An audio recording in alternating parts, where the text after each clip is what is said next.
I'm just sort of vamping here. Broadcast video is live. Okay, good. What's up, everybody? Welcome to Overdose 8 with special guest Chad Messer, who's not here yet because sometimes the invites are fucked up on Google+. But, all right, intros. As always, let's start on the right, if I can find my mouse here so I can click on them. Here we go. What's up, Yellow Bus? Everyone say hello to Tony. No shit, no problems. We got me, your boy Surf, yada, yada, yada. Sean Shank, the one and only, the violent hero. I think he's referring to poop there or something. What does that mean? Violent hero. It was just it was in a song Eazy-E did back years and years ago. He referred to himself as the violent hero. The violent hero. Yeah. And Jim's Nerd Nation, fat guy in a little coat, and he's not so fat anymore. How much? What's your weight loss down to, Jim? 20 pounds, I believe. Yeah. What's that put you at? 204.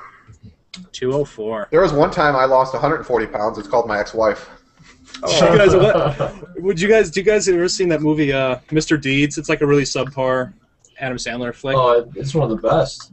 I love that movie, actually, but a lot of people don't like it. One of my favorite lines in that whole movie, he goes, one time Stephen King, or he's like, Jimmy at the gas station saw Stephen King there once. That night, he lost 200 pounds. like the most random line. So, what's everyone drinking this week? I thought if we're all drinking, or for those of us who are drinking, we could share what we're drinking. This week, I am drinking a couple of big Sapporos. Wow. That looks You nice. like win the lottery or something? Michelob Ultra. And you're on a beer budget, right, Yellow Bus? I have 2 beers until Friday. And $19. I have $19 until Friday. What about you, Sean Shank? I'm drinking the same thing. My MGD 64. So I can maintain my girlish figure. You're girlish. You're a fat, girlish, bearded figure. Exactly. So, what do you guys want to start with? What's our first topic? I want to start with what Jim's drinking. Yeah. I'm sorry, dude. I just glanced. I'm actually just drinking water there, fellas. So I think I'll move to a little vodka and cranberry, maybe in the next half an hour or so. Sorry, I didn't mean to glance right past you, dude. I was too busy pouring my beautiful It's all Sapporo. right. I'm used to being overlooked. You got really excited. And usually too, I figured that you drink water a lot because you've been talking about that. So I didn't know if Jim, out of everyone, gets up to piss the least out of all of us.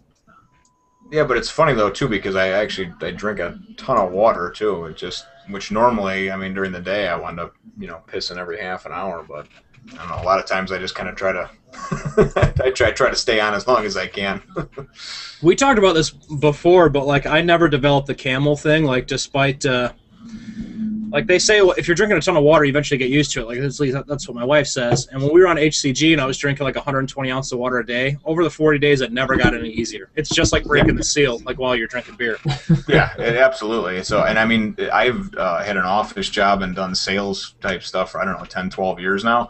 So I drink a lot of water because, obviously I have to just keep hydrated. I'm usually talking to people all day long, and same thing for me. Once I do break that seal, man, it starts out, it's about every 45 minutes to an hour, and then by the afternoon, it's literally I piss and I go and I sit down. If I just stand there in front of the toilet for about a minute or so, I could piss again.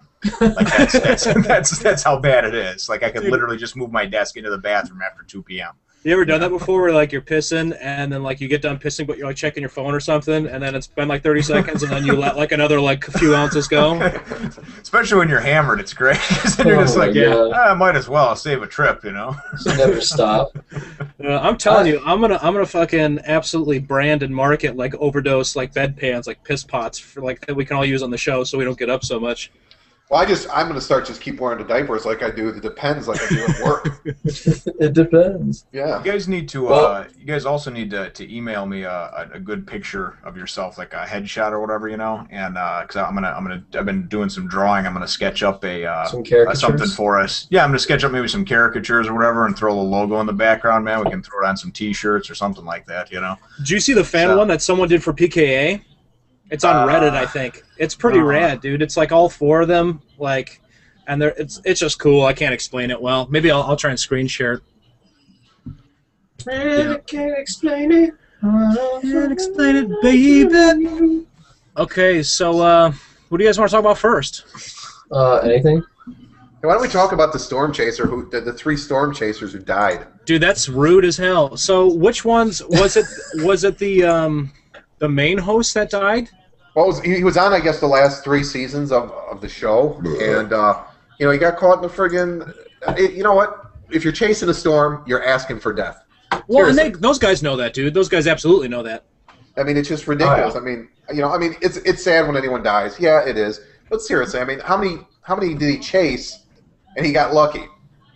Oh, I mean, right. I mean, and they always knew they were rolling the dice, and ultimately, like, at least they died doing what they love. But I think a news source said, like, them and only a couple of other teams have provided, like, some of the most valuable research over the past few years.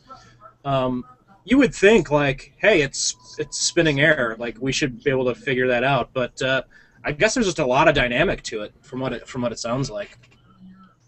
You guys ever seen that episode of MythBusters where they like tried to design a suit you could use in the event of a tornado? No, I did not. Yeah, I Well, did Joe, not, no. remember we went to the Museum of Science and Industry, and we saw that truck that could go under it now, or that car. Remember? Oh, the Oh, TIV you guys, or yeah, whatever? did you guys see that IMAX Yeah, show for that? My mom, Yeah. we went and saw not only the muscle exhibit or whatever that the body exhibit was, the Body World, and then we went and saw that IMAX That's right. as well. Yeah, that Yeah, it's IMAX called is the cool TIV, because too. the way that screen bends around you, man, that's dome. wild. Because I saw that one too. Actually, I think I saw it a couple months before you guys did. Because if I remember right, that's when you came in town. I think Surf. I think I let you use the pass that I had or something like that, so you could go. You used the family pass. Yeah, because Oh, I that's remember right, seeing that's that right, same yeah, thing. that's But what that happened. thing was Yeah. cool that they had where it has the things that can go and kind of attach it to the ground and everything, so it doesn't that big tank looking fucking thing Yep. that they use. It's like a crazy. Wasn't it like some crazy bastard just like made it? It's called the TIV, and actually it's like an independent research guy, but it's the Tornado Interception Vehicle, and the guy has it all armor plated with like stock iron and shit, and then he's got like Kevlar in the walls of it. The thing is like super, super heavy, but it's crazy. Like the spikes go down to the ground and anchor it and shit. But yeah, I guess him and the Storm Chasers were kind of like rival research teams, and it was funny to see them like sometimes like bump heads. It's just like funny to see science nerds like fight like this is my territory. Get away. It's just funny. I'm reading this book on Einstein, and it's funny like all of the little issues like in the scientific community. It's like this was a big deal because the phraseology was like it implied that this neutrino did this and not that. And it's like only nerds would get fucking upset about that. I mean, I'm a nerd too, but I mean like true academic guys who are like, my prestige depends on this phraseology. It's like Yeah. random nonsense. But yeah, I didn't read the whole article on the Storm Chasers. I don't know if it was like the main dude who's kind of got the big mouth and is always like, he's like the host. Did he die or? Well, no, I think these guys just came on later, like the last 3 seasons. I know it was a father and son, and then another guy with them. I didn't read the whole article. I read, I kind of read it. It caught my eye, and I know they were on just for the last 3 seasons, so I don't think it was like the main guy. What did I Doesn't say I that was going to show screen follow share? I a forgot. few different groups of people too? I think Oh, so. the Pakaw! What was I gonna? Wait, what? What You're about gonna Pecan? you're gonna screen share the caricatures. Yeah, some of picture of PK. guys. That's right. Sorry. Yeah. I haven't smoked pot all week. You Keep think that I drinking the would? beer. Let it kill the 2 brain cells you have. It's all the weed. I haven't smoked weed all this week. You think I would fucking remember this shit? But Yeah, it's only, I don't know. it's only Tuesday. I'm not sure if my brain functions better or worse. No. I mean, but it's been like since last week. It's actually been like a week and a half, which is whatever. No, nothing to. I shouldn't be thrust upon anyone's shoulder for that achievement. Let's see if I can find this now. Congratulations. But yeah, sir. that sucks about those guys, man. That does. I mean, it's bound to happen. You can only masturbate with razor blades so long before you cut yourself. In your That's an case, you're kind of interesting looking for it. analogy. Well, yeah, exactly. Called the shit poop. Oh, here. Okay, I'm gonna screen share it, and then I'll zoom in. If I can. Okay, desktop. Start screen share. Can you guys see that? Yeah, that's pretty badass. I think a fan did it. What the fuck? Here we go. There's like the little Xbox controllers and guns and shit. I don't know. There was like a lamb or a goat over here. I don't know what's going on with that. It's pretty badass. But it's got like all their little There's inside like jokes on the mermaids banner at the here. It bottom. says, "Oh yeah, that's right. There you go, mermaids and shit." And then on the ring around it, it says all their like little inside jokes. Fuck Kyle, unsub Woody, racist lefty. What's that one say? Why do you stream that shit? Why'd you stream that shit? Do you guys know that story? That's No. actually kind of a funny one. If you ever get a chance, hold on, let me take off screen share here if I can figure out what the fuck I'm doing. Rape Squad Killers. Rape Squad Killers. The why'd you stream that shit is this whole thing with God damn it. Hold on, someone else speak. I can't speak and do this at the same time. Shake that bear. Okay, here we go. Shake that bear. End screen share. There we go. Okay. There you go. Anyways, what happened was there was like a 1v1 match between Wings and I think it was this guy Syndicate. And like Syndicate ended up he had a really good match and he kicked Wings' ass and like Wings just people made the flip out seem like a bigger deal than it was, but at the end Wings like, what the fuck, man, Woody, why'd you stream that shit? And he just like raged and blamed it on Woody. It was pretty funny. Why'd you stream that shit? Like you say like one line and people just like completely glorify it and like make you look bad. Yeah, you know how shit gets sensationalized on the internet. Yeah. Maybe Toddler Attack will turn into one of those things. I thought that was a fun I video. watched that today. It was funny. I love the slow motion one, man. It reminded me of like a Godzilla thing or something. It was just great. It was just like, I was like, yes. That shit's funny, man. That shit I like when he got distracted by the box. It's just like, because it's like, At least you starting early, you know. When you get distracted by box, you know, you just got to make sure you start early. You know, he's not late. motherfucker. Being distracted by a box. So, Sean, you were just telling me in the pre-show. Oh, pit stains. You were just telling me in the pre-show that your previous house just flooded, right? Yeah, my previous house flooded. I moved out last Monday on Memorial Day, and was going back to get the carpets cleaned before I turned over the house. And I walk in, I pull into my garage, and I have an attached garage, and then there was one step up into the you take the step up, open the door, and go into the house, and the step was all wet, and I like, what the fuck's going on there? So I go in, you just hear like water flooding, and what happened is we had a sprinkler system in the townhouse, and supposedly it was Home Depot had flushed their sprinkler system.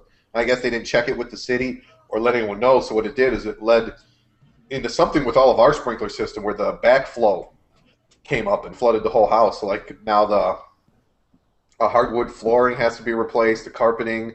The linoleum in the laundry room, yeah, it was an absolute disaster, man. Dude, so is Home Depot going to reimburse the old landlord or whatever? Well, I don't know.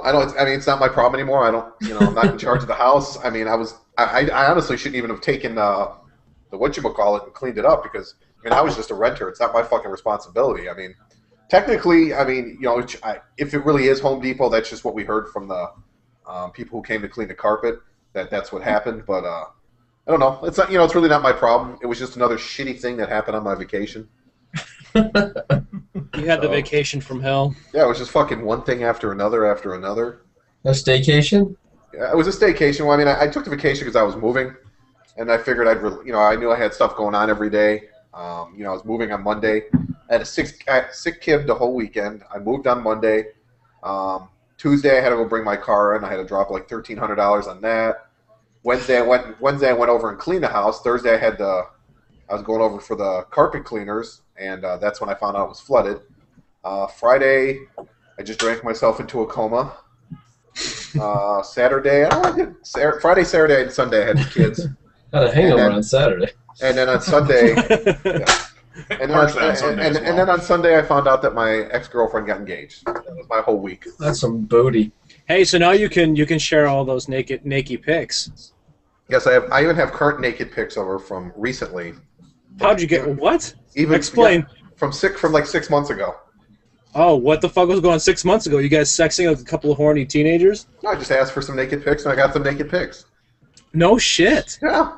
That's how that works, huh? So, and she was already with this dude like 6 months ago. She's engaged to him, right? She's been with him, yeah. Snapchatting. Yep. Dude, no fucking shit. So, Jesus Christ. So even with this other dude, she still wants your D. She can't have the D. How old is this dude? Like 50? No, he's younger. He's closer to her age. I was 11 years older than her, so she's like 28, and he's probably like 30, 31. Was she an old employee? Yeah, I worked. We were. She worked underneath me. Yeah, a lot. Yeah, she did. Really, she worked on top of me a lot. Sometimes I worked from behind. But yeah, we and her were both assistants together. You were definitely assisting each other. Yes. Yes. Complimentary, dear Watson.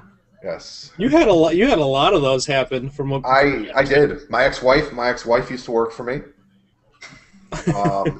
She did. So who's working for you right now? Nobody.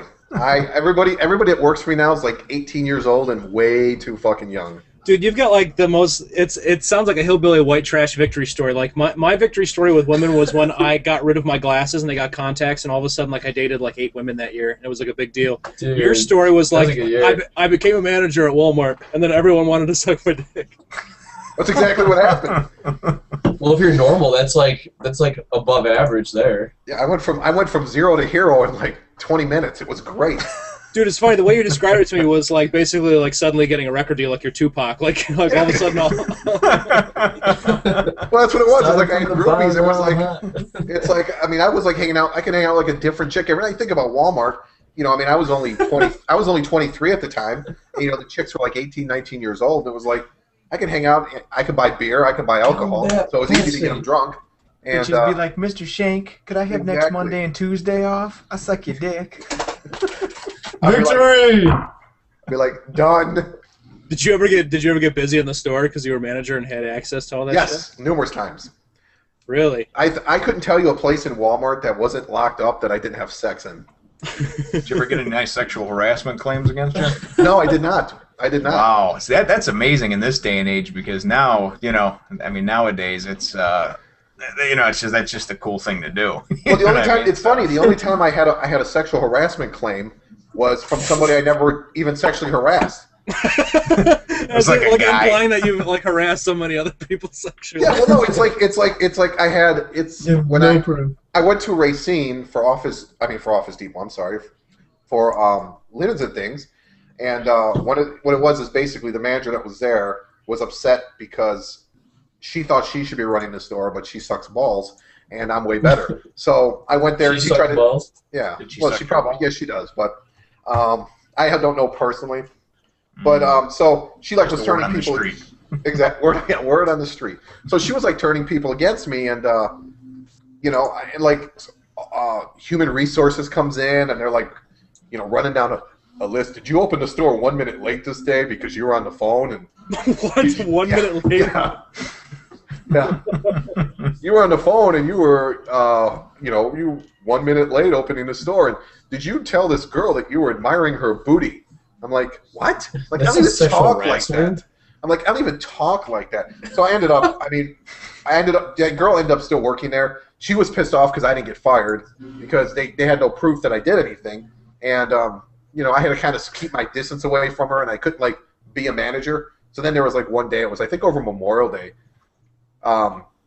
Something happened with the other store I worked with, and she came up and said something to me, and I just snapped on her, and she just walked out and never came back.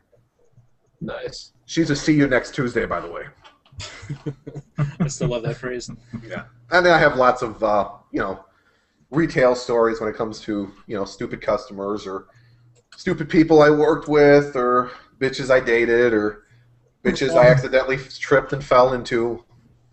Well, on that note, we have a topic. What was your worst job ever and why? So why don't we start with you, Shank, while you're. Sounds like a great job. You just get to bang them out. Yeah. Well, no, that was a really good job. I mean, my worst job, honestly, was when I worked for Kmart. It was just absolutely fucking awful. I think I've said it before. It's every morning. It was hard for me not to just drive off the side of the road and kill myself. What made it so bad? There was nothing. I mean, the only thing that was good was the people I worked with. The people I worked with were really cool, but. It was, I mean, it was just, the company was going through bankruptcy at the time, and every time, I would always get called up front because I was the only manager that would tell people no. You know, I'd walk up there and I'd say, no, you can't return that. No.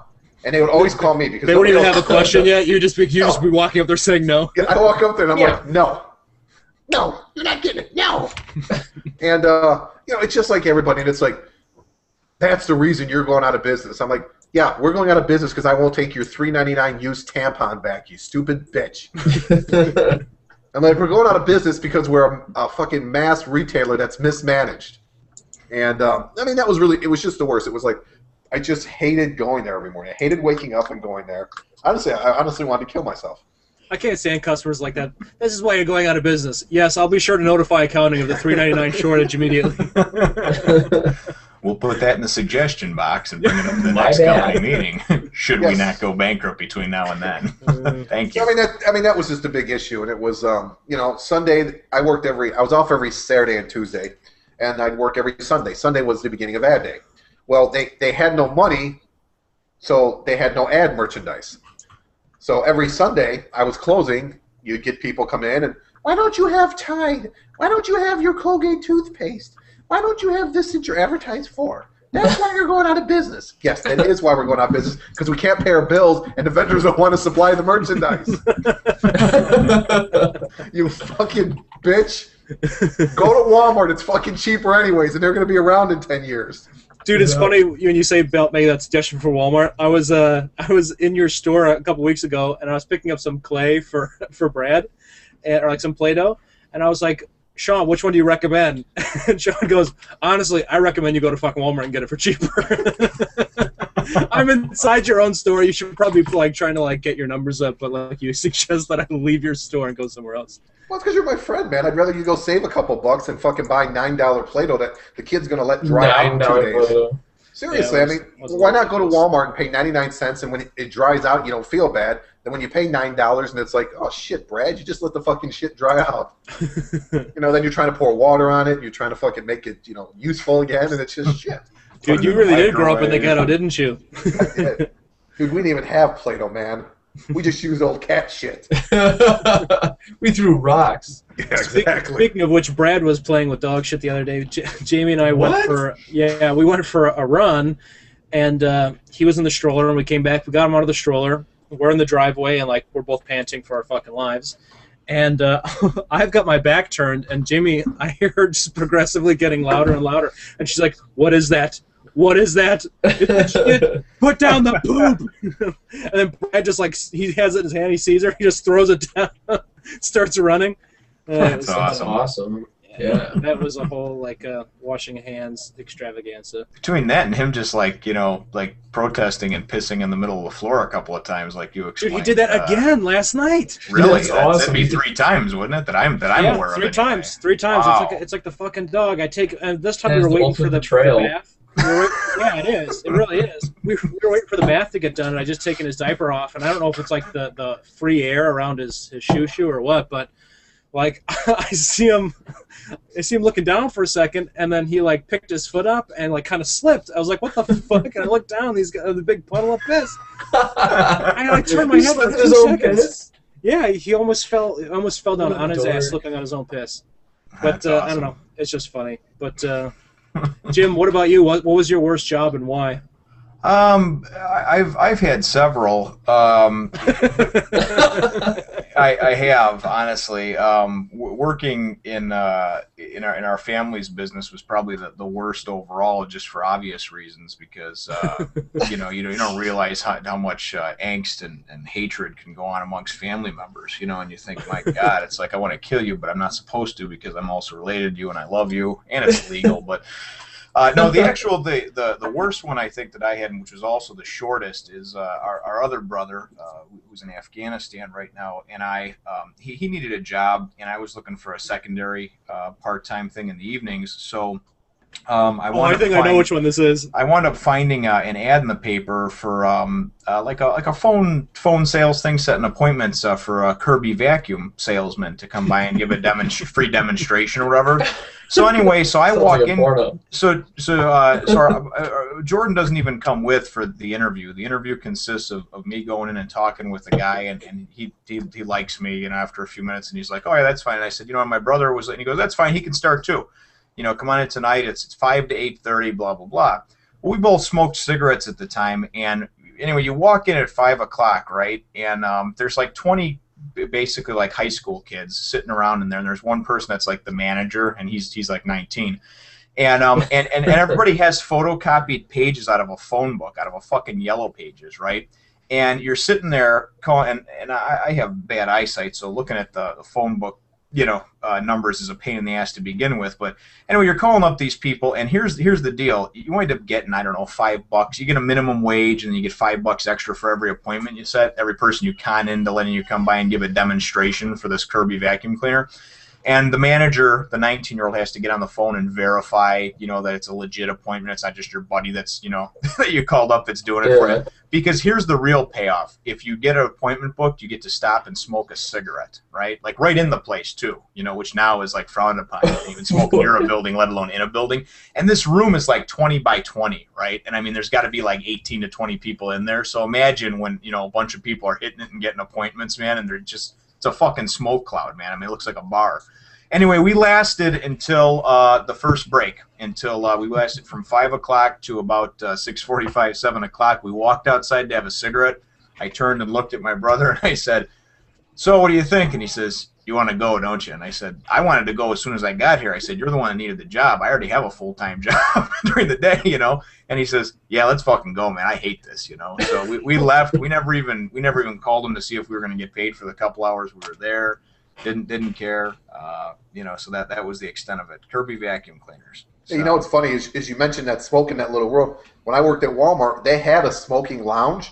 It was a little glass, like they had the break room, and they had a little lounge inside, and it was for smoking. And I swear to God, you could walk in there during like lunch break and get lung cancer from walking in there. Lung cancer from walking in there. Yeah, it was just a lounge full of fucking smoke. Like they wouldn't even want you. The people who were just like eating lunch wouldn't even want anyone to open the door because then the fucking smoke comes out. It is the most ridiculous. It's like fucking sitting in a car and 4 people smoking for like an hour. And there was that's called my childhood. It's like going over to Joe's house every day. And there was and back then too. I mean, there was a lot of places that that did have a separate area or whatever for it. But the biggest thing that really got me was about 10 years ago. I went to Disney World. It was the first time ever being there. You can't smoke in any of the parks. And I mean they're outdoors, but you couldn't smoke in the park. And this was before they had like the different laws in like major cities where you couldn't smoke in bars and in front of buildings and all that bullshit. So this was still when smoking was somewhat acceptable. Yeah. And they'd have these little designated areas, and now mind you, each Disney park is like a mile by a square mile. You know what I mean? They're fucking huge. And they'd have like 2 or 3 designated sections that you'd have to walk down this like little trail and everything like that. And you'd go and you'd see these people, and it was all these like just weird, crotchety old, like just like shady looking motherfuckers from like a what the hell is that cartoon that The Nightmare Before Christmas, like a Tim Burton cartoon, man, you know what I mean? Like leather skin, yellow teeth. They're all huddled in the corner and they're smoking, you know what I mean? And it's outdoors, So there's like crows circling you. Yeah, right. But that really amazed me because I was just like, wow, that was my first real experience of not being able to smoke in an outdoor in an outdoor place like that, because at the time, as far as I know, you could still smoke pretty much anywhere. You go to Wrigley Field or wherever, you could still have a cigarette if you wanted. So I worked for an insurance company that they had a designated smoking room. I was like a sophomore in high school. So again, it was before the same thing, before the bars and all that shit was banned. And it was like Sean was talking about, like you could smell shit down the fucking hallway. And I smoked at the time, so like, but I dreaded because it was like this tiny room and like 10 people smoking in there. It was just fucking bad news, man. Bad news. And did you guys hear? I posted an article or whatever, but Gilman, who's been one of our special guests before, sent me an article, and of course it's in California because we're fucking else where this type of shit happens. But like like the e-cigarettes, the electronic cigarettes, where like you just breathe out water vapor. Blue. Yeah, they're trying to make it illegal for public places to breathe water vapor. Well, which is like ridiculous. I've had experiences with those recently. There's a thing called Blue, which looks like a cigarette, and you like use it, right? Mm-hmm. And there's another one where it honestly looks like a crack pipe, and you get a syringe and you put like the nicotine into this syringe that looks like a crack pipe, and you smoke from it, and it looks really strange. Yeah, I've seen that one before. A buddy of mine had that. And people have like made things that are like that, but it's for like straight up. It's like a vaporizer. It looks like a pen, and people are using that instead. So maybe that's why, is because it's like, oh, it's just a cigarette, and then they're really like just smoking like pure HTC. And like, I'm not a scientist. I don't know any of the specs on it. They could have some like legitimate shit on there. I just thought it was funny because it's always California that like there's. I just think it's funny that like Bud Gaw from Sublime actually specifically left California because like some of the legislation just gets crazy on everything. Like, it's just California. Well, they don't make sense right now either because I think they raised tuition and they made a new law to where if they pretty much put grants aside for if you're an illegal immigrant, you can be awarded some kind of grants, which doesn't make any sense because if you think about it, you're getting grants from most likely some kind of way, shape, or form from the government. They're probably just using that to find out who's illegal and send them back to Mexico. That would be the intelligent thing to do, but I highly doubt that we're smart enough to be doing something like that. You know, I honestly think that the people that that sneak into our country illegally and falsify their name and don't pay taxes like everybody else, they're probably able to get some free money. Yeah, so. Hey, you know what? I'd like some free money. I'm tired of busting my ass for the money. Throw me some goddamn money. I've been paying my taxes for fucking 25 years. Well, you'd be fine if you were a Mexican citizen. You would snuck across the border, but until that happens, I guess you're fucked. So. See, people all like to complain. People all like to complain about illegal immigrants until like they're a private contractor and use them to do all the shit work they don't want to do. Then there's no fucking complaints. Exactly. Well, when I worked for Big Lots in Niles, I swear to God that everybody that worked for me was illegal. They were there when I got there. I wasn't checking green cards. I wasn't like, hey, yo, Juan. Julio, come over here. I need to see your green card. Seriously, what the hell do I care? The guys fucking worked. I didn't give a shit what the hell if they were illegal. That was the company's problem, not mine. Dude, I worked at this place called Bright-O-Matic. It was building car wash machines. I was like a mechanic there, and there's this guy, Mata. And in fact, most of the guys there were like illegal immigrants, but Mata was like, had been there for like 25 years, and it was astonishing to me. The guy like literally knew like 5 words of English. And how he got the job, get this, is he was just like walking from building to building, like, and he just showed up one day and he was like, job? And they gave him the fucking job. The funny thing though is that like this guy was the original welder for all these frames, like back in the day before they had like engineers come in and make schematics. So he just kind of eyeballed everything. So as a mechanic, like you could tell all the time when you would get a frame that was like from the 70s or 80s because you'd go to like mount a motor on it and one bracket would be in the fucking way and you'd have to find a way to rig it and shit. And it was just like, you call Mata, because he was the master with everything, and you'd be like, Mata, why is this here? And he didn't even have the decency to respond to you. He didn't understand the question, so he didn't respond. So you just flip his mask down and start welding. Just call for him. But yeah. On that note, before we get completely off topic, why don't we go to Yellow Bus? What was your worst job and why? Well, I mean, I really haven't had like a horrible job. I guess my worst job would probably just have to. Oh man, this is tough.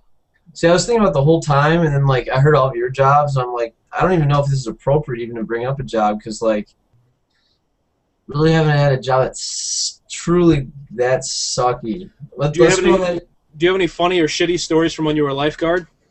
Well, I was gonna say probably because Eagle Pool, the small pool of Eagle was awesome. I guess my horror story would be working at the Family Aquatic Center. And so why don't you explain to our viewers what's the Family Aquatic Center like? Why is that place a nightmare? So I worked for a big pool, big community pool. I worked for a small community pool. And it's like working for a big company versus a large company. And like when I worked at the FAC, as we called it, there was all these different rules, and like pretty much the thing with the FAC is like pretty much everyone that was like 25 or older had management, and if not, then you're just a lifeguard, and they pretty much like slave drove you and like gave you horrible hours. And I just remember like I wanted to get out there so bad because like, and this is why I don't like to compare it to your guys' story, because honestly, lifeguarding is a joke compared to anything retail. Because I worked a little bit of retail and I hated it too. Other than when I was at Rural, it was a lot better because everyone was good looking. so it wasn't like, you know, at the very worst, you're like hungover and there's like a good-looking girl. Like that's not bad retail. But at the fact, I was trying to leave. I was trying to get to the other pool because honestly, you'd had 60 minutes on where you're sitting up in the chair and you had 20 minutes off, and like every kid's just sprinting. You're like, don't run. And another one run. You're like, don't run. And then pretty much like, no running. You know, then you take a break and a kid runs in there, right? So like he runs in there and you're like, what do you want? Like, I want my break. Like, he just kind of like looks at you all pale and you're like, are you like, what's going on? And he like walks past you, like the back of his head is just gushing blood.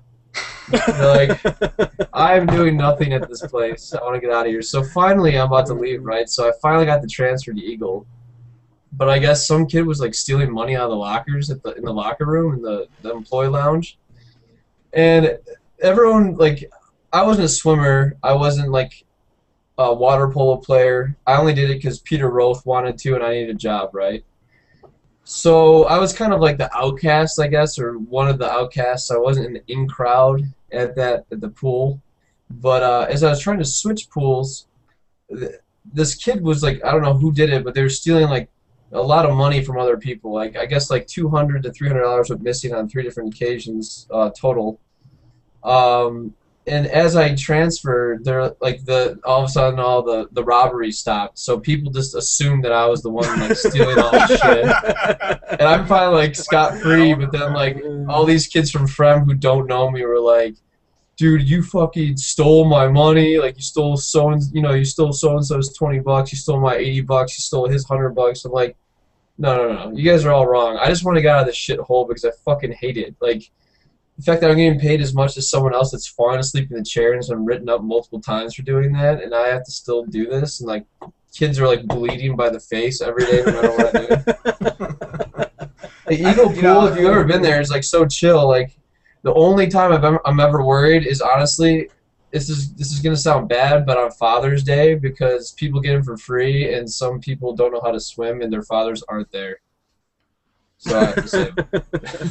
Dude, every time I'd come to visit you at Eagle, it was like I was so envious of your job. Like the 40 minutes on, 20 minutes off. Like you're just sitting in the sun all day, literally chilling out. Like everyone just looked like they were in a fucking like in some kind of weird like time zone. It was just, I was like, the only guy there, universe. so I was like this like 18, 19-year-old guy with like 16 to 18-year-old girls. It was like, all right, not a bad deal. Yeah, I was contemplating like trying to get a job there, but then I realized I'd have to pass the swim test, and I just wasn't.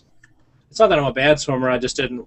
I remember you telling me how arduous it was. At least it sounded like it was. Isn't the process to become a lifeguard pretty hard?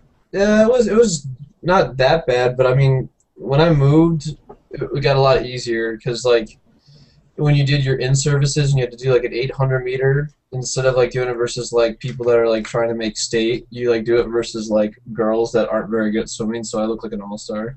And then when I was teaching swim lessons, I just like made sure I was like one step ahead of them. I had to retrain myself how to do butterfly. You told me a story once about a kid that was doing a backstroke and drowning, and you said something funny, and I'm trying to remember what it was. That was on Father's Day. And let's just say the father wasn't there, and the kid just jumped off the diving board and started he just started to drown. I'm just sitting there. And if you guys know Eagle Pool, there's the shallow end. There's one lifeguard there. Then there's one on the deep end where the diving board is. It was a girl. And the girl just kind of stares at me. I'm like staring down at the kid. I stare at her. I'm like, and then finally, like, I jump out of my seat and I go save the kid. And I'm just sitting there, like, as I'm doing this, and I'm like, why am I running 20 feet to save a kid that's drowning literally, like, right below you, girl? Did you tell him to shut up? Didn't you look right at him? He was crying, and you were like, ugh, shut up. I don't think I did that. I don't remember. That's the story I remember. Maybe that was during lessons. I think a kid who couldn't. No, it was like during the days of Rack and Willie. Dude, I was definitely I was when I did teachings. That was pretty fun. Like when kids would teach, it would be funny because I would just be like, they'd be swimming and they'd be like, I don't want to do it. I'm like, you're doing it. And then like the parent would come like, oh yeah, you did great. That's always like the default response, like as a teacher. Like, especially in my case, like, oh, your kid's doing great, even if he's fucking doing terrible. Unless a kid's a real dickbag in my class, like, you know, then I'll talk to his parents. Or if I make him cry. If I make a kid cry, then I feel obligated to talk to his parents. I've actually made a few kids cry, and I don't do it intentionally. It's just because, like, dicking around until I'm like, I'll just tell kids straight up. I'm like, when you're not practicing at home, your parents are paying me for you to come practice here, and every week we're starting over. If you're not committed to practicing at home, don't show up to class because I don't have time for it. And like sometimes for like a 5-year-old, that's really intense, and they just fucking start crying. And I try not to be like that. But, dude, there's only so many times where you can fucking teach Mary Had a Little Lamb. You know what I mean? Until you're just like, I can't. Like when I took guitar lessons briefly, and I don't know why I'm just speaking about guitar here. I teach both guitar and drums and bass, and I've taken lessons for guitar and drums. But with my guitar teacher, I was a little bit older when I started taking lessons, and I had a shitty day job at the time. I think I was working at Best Buy, and I hated it. And I was like, "How did you get into teaching? You know what egged that on?" And he was like, basically, I got tired of every other shitty job. And I go, "Well, how do you like teaching?" He goes, "To be honest, it's like it's not all it's cracked up to be." He goes, "You teach the same shit. Most students are disinterested and whatever." And I was just still envious of him. I was like, "Whatever. Like I still want to do that. It's better than what I'm fucking doing now." And it turns out, like I've been teaching for, gosh, like 8 years now. Holy cow! Yeah, like 7 or 8 years, and I don't know, like it's okay. Like I thought it would be really cool to be involved in music all the time, but it's not like an expression of your passion whatsoever. It's kind of a passion killer because you're just teaching the same shit over and over again. That's why, like, when you get an interested student, it's like you latch onto them because you're like, yes, you ask questions and you're interested and you practice on your own and you're progressing and we can actually do new and different shit. But for the most part, it's the same fucking thing over and over. So. Yeah, I haven't had a horrible job. Hello. Is that story time? No, Is that time for a YouTube video that we saw on? You want to show that video clip? Yeah. Let me get that ready if I can actually do it. We can still hear the phone ringing. He just turned off his video. This is great. I want to hear him talk dirty to his girlfriend or whoever's calling right now.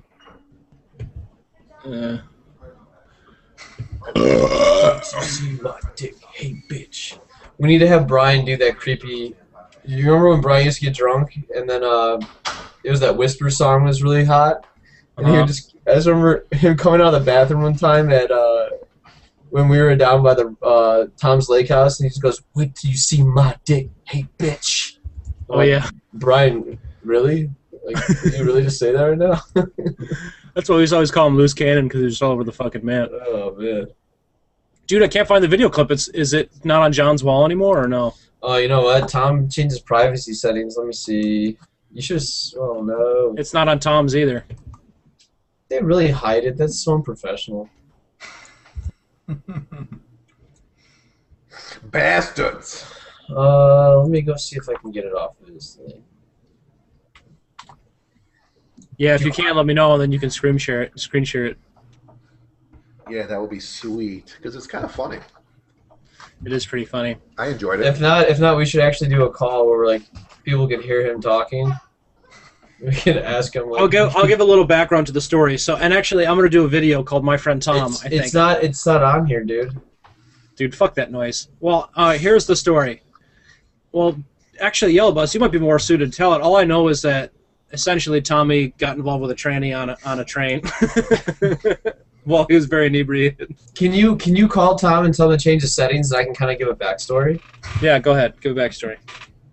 So, there's a couple they're leaving to Oregon from Arizona, which we're from Tempe, Arizona, and they're like, oh, it's gonna do a last hurrah. We're gonna go out and like have a fun time, and we're gonna invite some people out. So okay, they invited people out.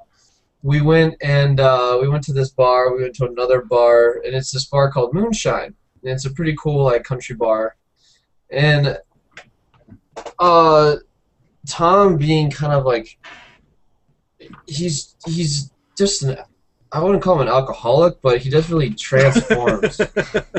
And so he transformed in front of everyone's eyes, and like when it comes to Tom, like especially now that he has money and he's got some kind of expendable income now, it's kind of like really depressing because I always talk to him like, dude, you need to get money. His car got totaled. We want to get him a new car. We're gonna go this weekend, but the thing is when he gets that blacked out, he just wants to buy people drinks. So he's like, oh, I'll buy a round of shots, and then I'll buy you a drink, Tim. I'm like, you don't have to. Of course, his two roommates, who are awesome, were like egging him on because they're totally like that. And they're like, oh, don't forget to get the shots. And then he finally bought this round of like moonshine shots, which is actually pretty good. It's like moonshine apple cinnamon that they make in house. And so then he bought me, Tom's logic. I'm like, he's like, what do you want? I'm like, oh, nothing. Just give me the shot, maybe a beer. He comes back and he knows that this is my favorite, like hard alcohol, but he got me Don Julio Silver on the Rocks. And I was like, all right, whatever. And how much is a glass of that? Isn't it like ridiculous? That's like $8. Oh, okay. Maybe, yeah. But anyway, so he got a round of shots plus that. And then I'm like, Tom, like, you need to cut it. Like, your roommates, they'll keep telling you to do it if you're going to do it. Like, not saying that they're freeloaders, but they are. But anyway, this bar is like, it's open till 3. The bar ends at 2. Then we went upstairs because, like, we're just trying to get some fresh air, trying to get Tom to move a little bit. He's like, oh, you want another one? I'm like, no, I'm about to go home, Tom. Like, it is 1:45. My girlfriend texted me. I'm about to go home. Like, that's it. He turns around and he's like, oh, I got you. He got me another fucking Don Julio Silver on the Rocks. And I'm like, I look at him, I'm like, do not buy me another shot, Tom. Do not. Because he, like, gave me that look. And then what does he do? I told him, don't buy me any more shots. He immediately turns around and buys another one. I feel bad, and I start to drink it. Eventually, I pawn it off at someone. But apparently I left at like 2:15, and I guess they stayed till like 3 o'clock in the morning or something. They finally left. And there's a light rail, which is kind of like the L in Chicago, and it takes them close to their place. But anyway, so they're on the light rail, right? And this girl's all blacked out. Tom's all blacked out. I don't know what happened, but Tom and the girl started exchanging words like friendly. And then I guess the girl was like, I'm going to punch you in the dick. And he's like, what? And she punch grabbed him in the dick and really grabbed him. Like really, really grabbed him. This is what's not on the video. She grabbed it for a good period of time. And then he's like, what the hell? I can't do that back to you. And then I guess the girl was like, what do you say that? And then that's when I guess I don't know who did it. I don't know if Tom or Small. I'm assuming Smalls took out his camera, which is one of Tom's roommates. But all you see on the other video, because they took a prior video, but then they only showed and posted this video. But apparently, the second they start the camera for the second video, knowing Tom and knowing how he transforms, when a girl says what do you mean by that? And he's like, is that a challenge? You just see him uppercutting this girl in the vagina with an uppercut grab, and then it's an extended period of time, and then he kind of passes out halfway through and puts his bald head in between her boobs. And someone goes, holy shit, he just Crocodile Dundee'd her. Yeah, and then John or someone said, holy shit, he just Crocodile Dundee'd him. And then Tom woke up from that, and someone was like, how big are her balls? And he goes, bigger than mine. And then that's when she got all embarrassed and mad, and the whole time in the background you see the girl's brother is filming it too, just laughing his ass off. Dude, it's so funny because immediately after that happens, then our buddy John goes up to the tranny or girl or whatever it is, and it's like, "Hi, I'm John." Introduces himself, and everyone's laughing. It's just the video starts out. It paints Tom on a totally bad light. It just looks like Tom is just grabbing this. The best part is tranny. I thought it was a tranny. That's what I heard. It was a tranny on the train. We went to lunch, and some people at work were like, hey, I saw your video, because his privacy settings are all fucked up. So, friends of friends could see it, so, a friend of a friend of a friend, saw his video, and all of a sudden, 3 work people were like, holy shit, Tom, I got a new respect for you, uppercutting trannies. Dude, I have a feeling it's one of those videos that could totally go viral. Well, but now what's the story though? Because in the description it said something tranny on a train. Was this an actual train? I don't know. I mean, I saw the video, but it was an actual girl. Okay, it was a girl. I thought it was an actual tranny. Well, see, that's the unfortunate thing is he doesn't. It's not a true tranny story. Which everyone should have a tranny story. Do you have a tranny story? For next week. Oh. I mean, I guess if you really want me to tell it, I can tell it now. Well, we'll circle back around. I figured, did we get? Fuck. Dude, I'm looking at John. I'm trying to find it on John's Facebook wall. He just texted me that he hit it. Well, we'll tell him to unhide it, but I just want to say that I found his education, and it said that he studied kinesiology at Arizona State, but he spelled kinesiology wrong. That's funny. Oh man, that's awesome. He dropped out. Sir, if we still didn't hear your worst job. I walked out of a place before I even started job story, and then I have like my worst job ever story. The first one is like for UPS. I got this job working for UPS Freight, which is different than UPS. I guess UPS Freight handles all the big shit. So, pallets and pallets of just enormous crap. And so I went through like the first 2 preliminary interviews, and then I went on like the final. It wasn't an interview, actually. It was like my first day of training. And you go in for like the warehouse tour, and then you have to sit and watch safety videos all day, and it's to drive forklifts. And so you just go in there, and like the place is just, I don't know, it's loud, it's dark, it's dingy, and everyone's depressed. Like there's no, you walk in there feeling like there is no hope. It was just like the worst vibe ever. Welcome to my life. So it sounds like my house. Oh, that's terrible, man. But yeah, so I'm sitting in like this training room with like all these derelicts and fucking just shady ass people, and I just decided like I need to get the fuck out of here right now. Like I can't do this. And ironically, well, it's not ironic to anyone else but me and Sean Shank. I had this other job lined up at this craft store, which I won't name. And so it's I was not like, Hobby Lobby. Yeah. But or Joanne's. Long story short, I just basically told the guy, I was like, "Oh, my sister just called me. She needs a ride. It's an emergency. Can I go?" And the guy's like, "Oh yeah, no big deal. You can finish watching the videos tomorrow." And I just laughed, and I never called again. And then that job came through, and it's funny because if I would have stayed there, like I would have never met Sean. Damn it. Unless we met in a back alley or something. We probably would have. We probably would have met in like a bathroom out there, and probably had like a sword war. It's not much of a war if you're bringing a knife to a gunfight. I was going to say it's more like a skirmish, Yeah. But it's a conflict. My actual shittiest job is I worked for a college as basically an admissions advisor, which is a fancy word for you need to try and convince people to go to our school. Oh, God, I forgot about that. It's just funny because you never actually went to one yourself, yet you're just telling people to go. Right.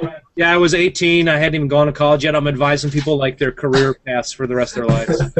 Do it. I didn't do it. And that place was such a scam, too, because it wasn't about, I mean, they claimed that it was all about helping people and everything else, but the bottom line is like, I don't care if, like, this girl who wants to go to school, like, if her husband is going to, like, beat her and put her in the hospital, like, if she tries to go to school, you just get her to sign up and go to school. Like, let her terrible. Let her figure out her shit with the police, somewhere else. Just get her to sign on the dotted line type of thing. And they would never even, like, they would be furious if you signed someone up and it wasn't the immediate next session starting for school, because they had like sessions starting every 8 weeks, or maybe I think it was even sooner. It was every 4 or 6 or something.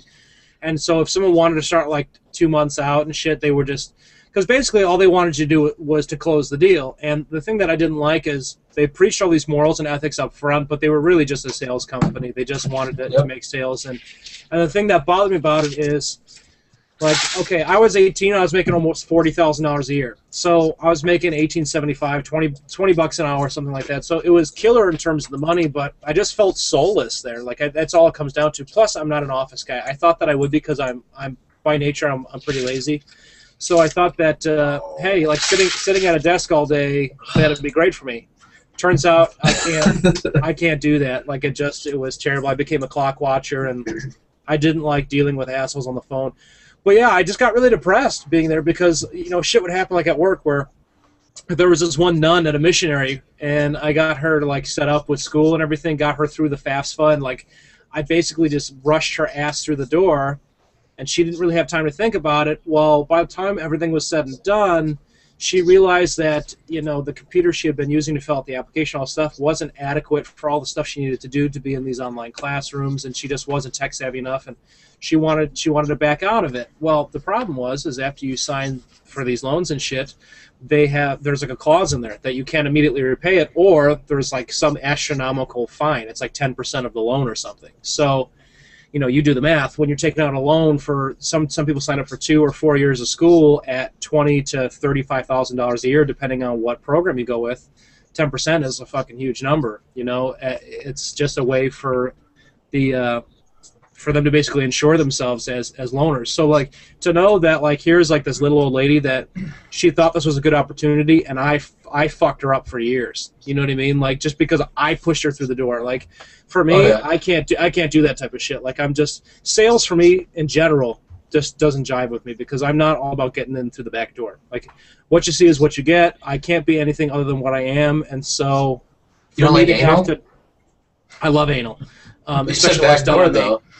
But I mean, like, and just to clarify for people who, you know, don't get that expression, is like I didn't like having to put on a show, like, and be anything other than myself. That's just not me. Like, I don't know. I don't have the sales gene. And the other thing too is I don't like to be bothered. I hate salesmen. I hate being bothered on the phone. I know when you're trying to sell me something. I don't like if I'm in a store and you're greeting me and you're asking me for help, like, I'll fucking come to you if I need help. Like, don't try and sell me shit. I'm not one of those mindless consumers that you can trick with a couple of catchy phrases and all of a sudden I'm gonna be like, yeah, I'll buy your product. Like, I'm just not like that. So for me, it was always constantly uncomfortable to be bothering other people.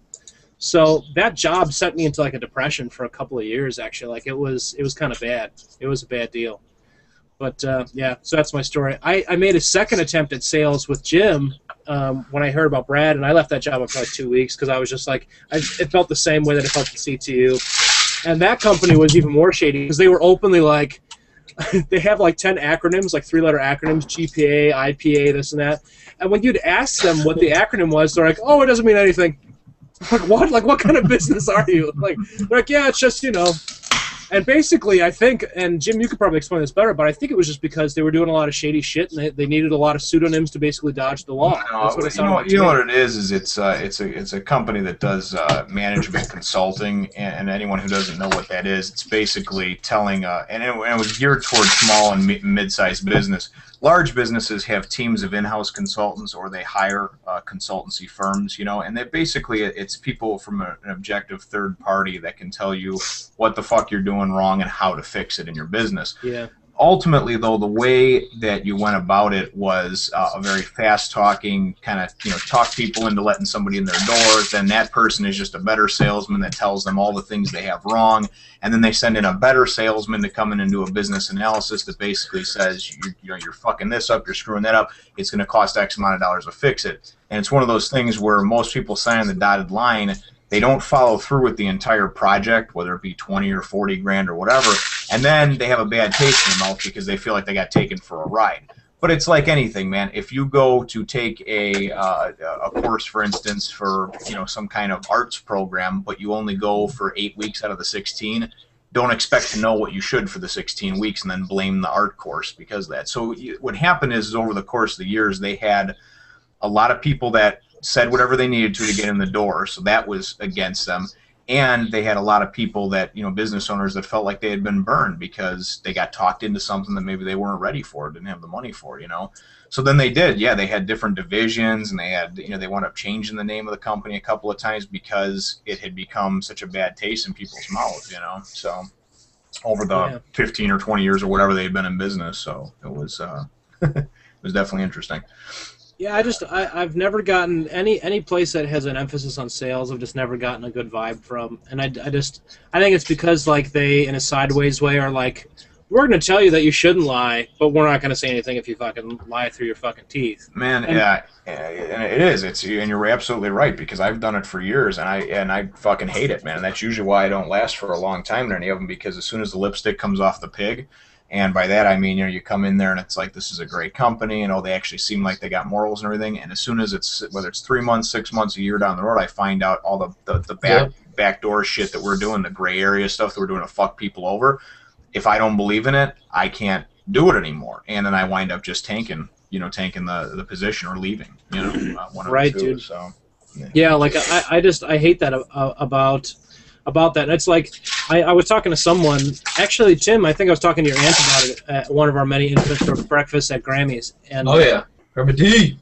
And I was talking to her like I was speculating like I wonder why infomercials are still so big. It made me think like what mindless morons are actually buying that shit. And it's like, well, she made a good point. Like, obviously, it's probably just the most well-received tactic in terms like if you can get the numbers in, and it's a low-cost way to produce the commercial and whatever, and just run it at late night, you're going to have those people that just fucking buy. And so what if it ain't broke, don't fix it. And it's the same thing with like the sales divisions. It's like those shady tactics get more numbers in than being honest, and I'm not down with that. I'm not cool with that. Yeah, well, and a lot of companies too. There's some companies that I've run into a few that they're very much above board, and it's like, no, you do that shit, you're fired, But a lot of them, it's all about a play on words. Like, don't flat out lie to somebody, but if something you say leads somebody to believe something that might not be true, that's just their misguided belief. You didn't really tell them that, right? Yeah, it's mistruth by omission. And then there's many companies too that are like, well, you know what? We are a good reputable company that has a great product and/or service or whatever.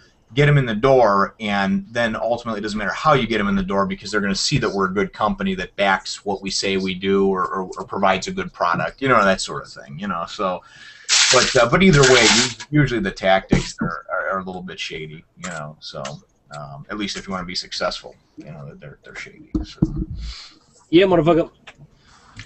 Next topic. Okay. Well, I think Yellow Bus was talking about how he's got no games to play. Yeah, I'm drained. I don't know what I'm doing. Like, Call of Duty's boring. I mean, when I say boring that, the fuck out of me. Dude, Black Ops 2, the latency thing is just completely numbing. It's rubbish, dude. It's complete garbage. And then, like, Borderlands 2, the first playthrough was great. I played Borderlands 1 3 times over, so, I mean, it's pretty much I played Borderlands 4 times. I've got some suggestions for you when you're done.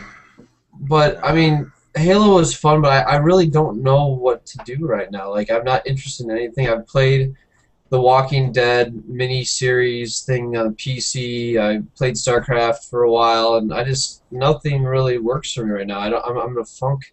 I'm sort of going through the same thing, dude, and I just went to GameStop and I found used. I found the Mass Effect trilogy. I know you've already played that, but I found the Mass Effect trilogy for like $35, and I've started playing that. And I haven't put any gameplays up just because the action portions of it are sort of boring. It's like really dialogue intensive. Yeah. At least depending on the way you play it. I love the backstory. But, dude, I'm fucking absolutely getting obsessed with that. And then I also got Skate 3, which I thought I would like more than I did. It's kind of like the mechanics of the game I'm not really fond of. I don't know. Maybe I just need to play it more. I've only played it for a couple of hours. But, yeah, so that's what I did. I just recently picked up, I think, last Tuesday or Wednesday, I picked up the original Dead Island Game of the Year edition. Nice. We got to play that. I could not put it down.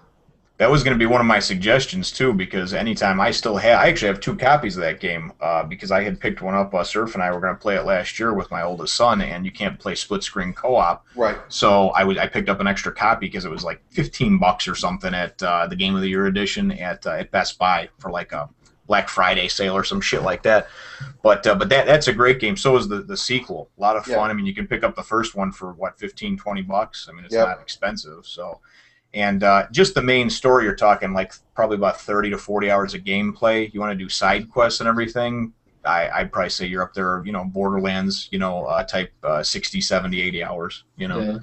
So. I mean, for the price, I mean, it's a great game. You don't put it down. The storyline's good. I mean, it's like any other game. I mean, you're running from, you do a lot of your time running, but the nice part is you got the zombies, and they level up with you, so they get harder as you get better. So, I mean, I just had a blast doing it. I mean, I just thought it was a great game. I mean, I was on vacation last week, so I had a lot more time. And there's 4 different characters to play with, and then there's a 5th character that kind of leads up to the story. I don't want to spoil anything, but there's a 5th character that kind of ends up being part of the story, and you meet. It actually came out as DLC originally, and I think it's just in the Game of the Year edition. It is. It's in the Game of the Year edition. It's the Ripper blueprints in the Game of the Year edition, and so is whatever the other one is. But I mean, I think it's a great game, and I want to pick up the second one now. I can't believe that it's been out for like 2-3 years, and I missed it. It's a great game. I'll have to check it out for sure. I just got to grab that copy from Jim. Yeah. Well, are you guys saying that I should just go ahead and? Well, I guess Joe, if you make the push to get that copy, I'll make the push to buy I see it on Amazon for $9. So. Fuck yeah, I mean, it's definitely worth scooping up. Now it is one of those games that, in my mind at least, in my experience, I didn't enjoy it as much playing alone. I bought it and I started out playing it alone because nobody had it. A buddy of mine though wound up getting it about a week later, and then we took about another week to actually sync up to be on the same chapter and everything else, Yeah. And once we started playing it co-op, it was generally just me and him. Occasionally we'd have a third person in there, but I mean, we just had tons of fun just walking around and exploring. And then the weapons that you make, it's mostly hand-to-hand combat. You eventually get guns in the game, but it's all about a first-person, instead of being a first-person shooter, it's all about just crippling and just cutting the zombies with different weapons that you can pick up. The weapons also, they get damage over time, and you can repair them and upgrade them at these various workbenches all throughout the place. And you can do all kinds of crazy modifications too, like taking a battery, and you pick up. It's one of those loot fests, kind of like Borderlands. You're picking up bolts and this and that and everything, and then when you go to a bench and you have these blueprints for an electrified baseball bat with barbed wire on it. So then anytime you hit a zombie, it goes and it chains the electricity to other zombies and all. It's really, really cool. So it reminded me a lot of Borderlands, but it took it to another level. Because with Borderlands, you have your different colored guns, your unique and your blue and all that, and it's similar to that but you get to modify your weapons, which I thought was really cool. As long as you get the blueprint, like Jim was saying, I had like a gun that was shooting electricity, and it was like taking the fucking zombies down in one hit. Oh, it's so much fun. And that's the cool part, is there's so much variety, in it as far as the different weapons and the play styles. Each character that you have has a special move that can be built up. One of them is, it's basically just the huge black guy, and when his special move is he basically goes into a rage and pretty much can just like a boxer, he can just beat the shit out of anything for like 10 or 15 seconds. You're like punching heads off zombies, and so I mean it's pretty wicked, man. I mean it's a lot of fun, And for the price, I mean really you can't beat it. What would be fun is if we could find a second night a week to stream. We could use Google Plus. And I'll just use my capture card, and I can live stream what we're playing. And instead of doing a Let's Play series, we can do a Let's Stream series. That'd be fun, especially for that game. And like I said, and like Shank was saying, I mean, dollar for dollar, you can't go wrong with it.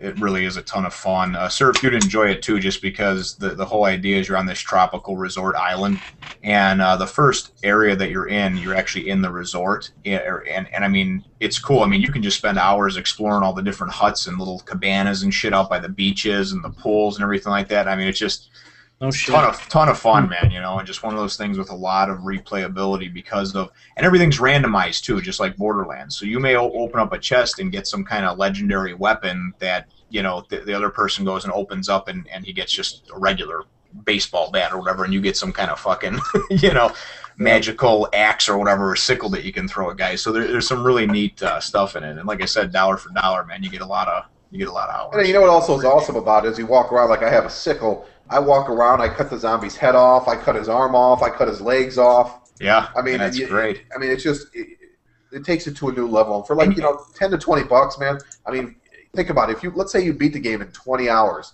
you're paying $1 an hour for a game. And even besides the point with that I've never played a game like that. I've played first-person shooters, all day long, but this is a game where, I mean, you don't even get a gun for like 8 or 10 hours into the game, and you can happen upon one, but they're not. And even when you get them, the ammo is very scarce. Because it's a first-person shooter. I don't know about you, but I feel at first it took me a little while to get used to the motion blur and everything, because when a zombie comes up and grabs you and it's shaking you and everything like that, the whole camera's moving, and when you swing, if it's a heavy weapon, your whole vision, it moves a little bit as the swing, because it's a lumbering, slow swing, so it's real. I don't know how to explain it other than that. It's like just Bioshock. Like this real then. visceral it's type very of scarce feeling. weaponry, and it's when you get hit, it distorts you, right? Yeah, but because it's based on a lot of melee type weapons, it's real. You feel like you're in the game much more. It's much more immersive, I guess is the word that I'm looking for. Because when you're swinging the weapons and everything like that, the camera is moving, with your head as if you were actually swinging a weapon. Whereas any first-person game you play is based around long range or mid range shooting combat. You know what I mean? It's not. Yeah. This isn't aiming down an iron sights. I mean, you can do that when you get guns later on in the game. But at first, like I said, it's all based on this hand-to-hand combat, so to speak. You know what I mean? And then you get guns and it's fun because then you can really take the zombies. But I mean, dude, I like having like an axe or a friggin' sickle, dude. When you could just go in and just slice. I mean, it's awesome because then you get to a point where you're attacked by 4 of them, and then when you get that last one, you slice their head off. Everything slows down. It goes in like slow motion. You see the head spinning in front of you, and it falls to the ground. Yeah, it is pretty nice. So the sequel's a ton of fun too. And Tim, I also picked up that game over the weekend. I picked up Defiance, that MMO. Oh yeah. And it's actually fun. I played it only for an hour or two. Is the only time that I had for it, but it's actually quite a bit of fun, man. It's a pretty cool third-person sci-fi action type game, man. I mean.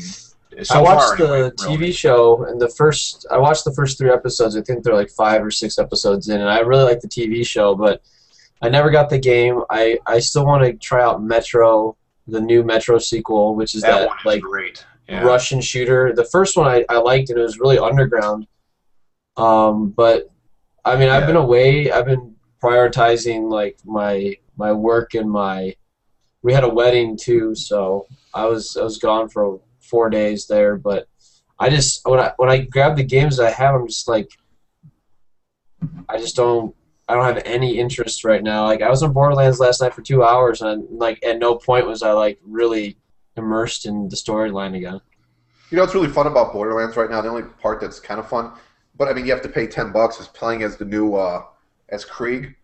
I mean it brings a whole new depth to the game. I mean throw on the headphones and really listen to him talk. It's like fucking hilarious. Oh yeah. But I mean, you think about it, is it $10 worth playing through it again? I mean, it's all about how much you're really into the game. But I mean, he adds a whole new depth to the game, and he's hilarious when he talks. And it's just, it's honestly it's a funny part. They should have added him the same time they added the Necromancer. I think it would add a little more replayability to the game. Hey, look who's on! Chad's on. The man, the myth, the legend has graced us with his presence.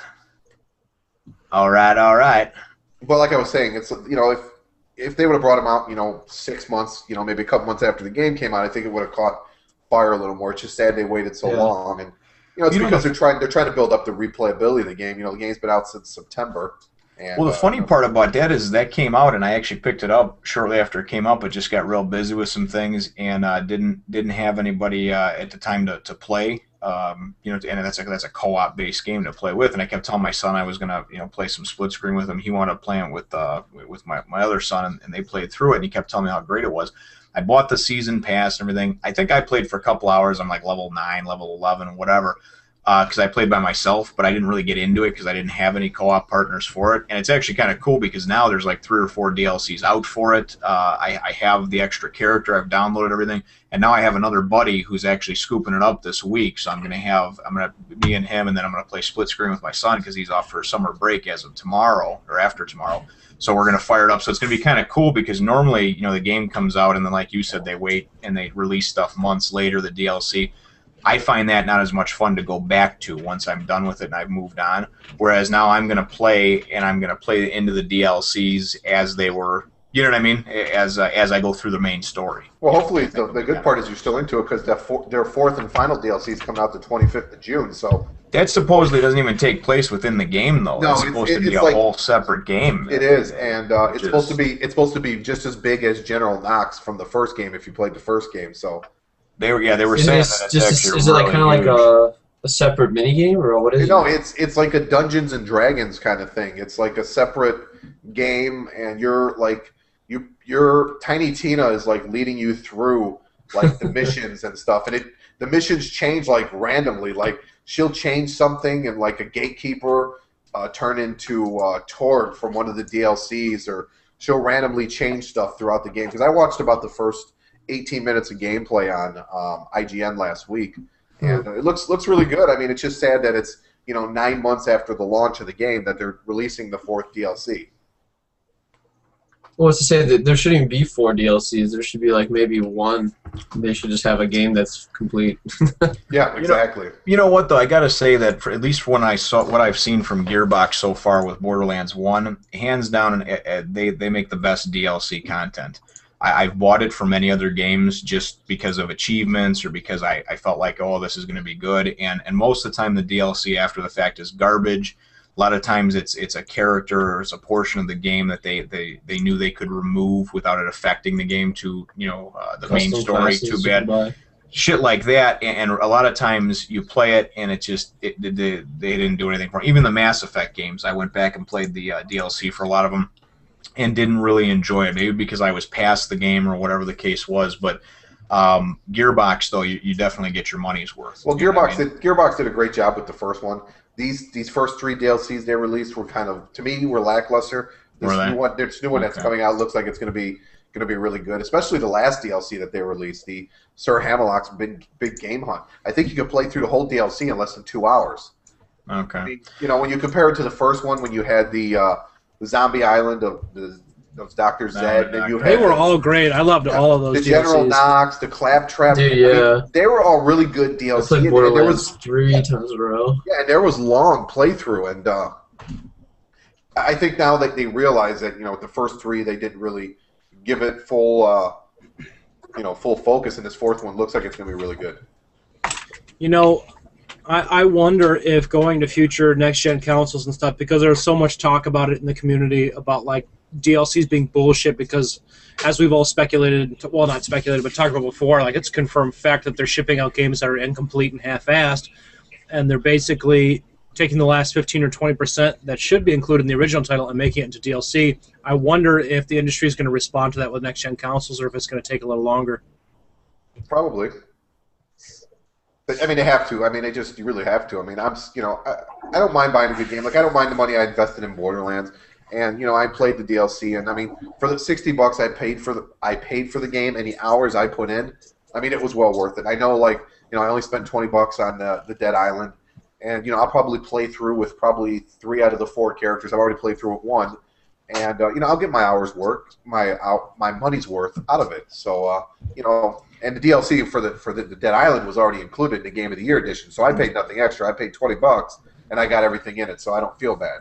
The problem is, though, is that it's not like that with every game, but almost every game now is releasing, incomplete with the glitches. You need an updated day 1 with patches, and then there's a $20, $30, $40 season pass that they're tacking on there for DLC that may be good, may not, and the single-player based games like BioShock Infinite, I mean, bottom line is it's just they just know it's popular to do right now, and it's single-player content because there was no multiplayer component to that particular game, and it's basically, hey, what can we remove without people crying foul, and then sell it back to them later, And that's the only thing that I don't like is that now games are not a $60 investment anymore. It's $100. They're $90 to $120 depending on what they're releasing for the DLC. So, and you never know what you're getting. I mean, you don't know if it's going to be good or not. So. No, you're buying based off the game itself, or being a sequel, saying, hey, I like the last one, and then you get shit. Well, and like with Black Ops 2, for instance, I don't even play the multiplayer component of it, but my 6-year-old loves the zombies so much that every time a new a multiplayer map pack comes out, it has 1 new zombie map in it, and it's $15, and I've bought the last 2 of them at $15 a piece for 1 zombies map. Now, here's the thing, though, is that I will say that with the zombies maps, like the most recent one, I mean, they have I've played it with them probably 50 times, and I mean, the Alcatraz prison that you're in is so fucking huge that, I mean, they put a lot, the developers put a lot into it. I mean, I still have not figured out everywhere in the play and have not visited all the areas yet of the prison because you unlock different things as you progress, and everything like that. So I mean, I do definitely think they put a lot into it. It's not just, reskinning a few old maps and throwing some shit against the wall and seeing what sticks, but But I definitely, feel a little bit cheated because it's like, man, I'm giving whatever Activision, $15 every couple months now for the last 5-6 months. It's funny that you say that you don't play the multiplayer because I haven't even opened the single player on Black Ops 2. I fucking hate the campaign. Because to me, it's I like played the campaign when I got it because we just buy the Call of Duties just mainly because of the my kids really like it, and they play, and I go through the single player just because that's what I usually do, and I mean it is lackluster. I don't like it. They're short, they're boring, they're the same every year it seems like, but I still play through it just because that's what I look at as the game purchase when I buy it. You know what I mean? I still don't have that. I don't wrap my head around. It's the multiplayer I'm paying for. It's the ability to play against 10-year-olds. Well, so. it just depends on what you're thinking. Like what Tim and I enjoy the competitive part. So it's like it's not just that simple. It's not like just playing. I used to enjoy it. It's boring. Like for some reason, this particular title so bad.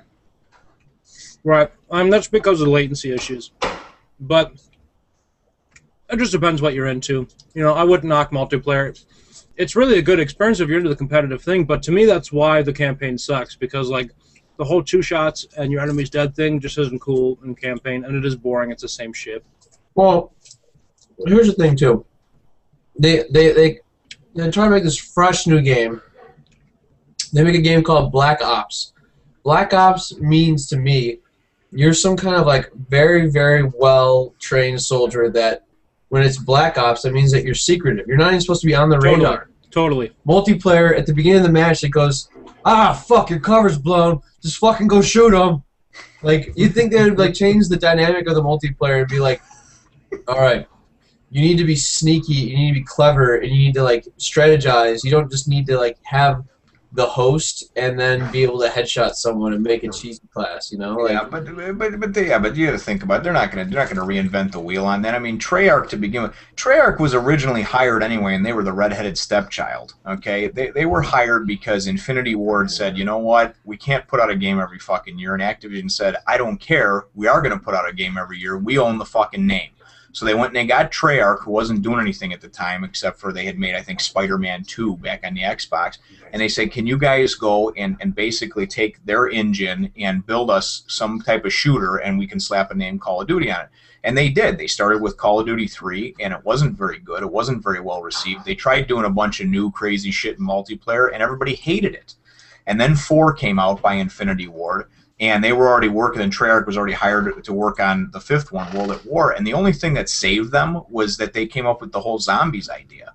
Because all they've been doing is, don't get me wrong, they rebalance weapons and classes and all this other bullshit, but for the most part, they just take and they use the engine that Infinity Ward originally developed and created, the multiplayer engine, and they just went, they just slap whatever they need to tweak things for it, but they don't. Other than that, that's it. It's kind of one of those, if it isn't broke, don't fix it, man. People are playing regardless. Isn't Infinity Ward coming back and doing the Ghost one? Yeah, that's basically flip-flop every year.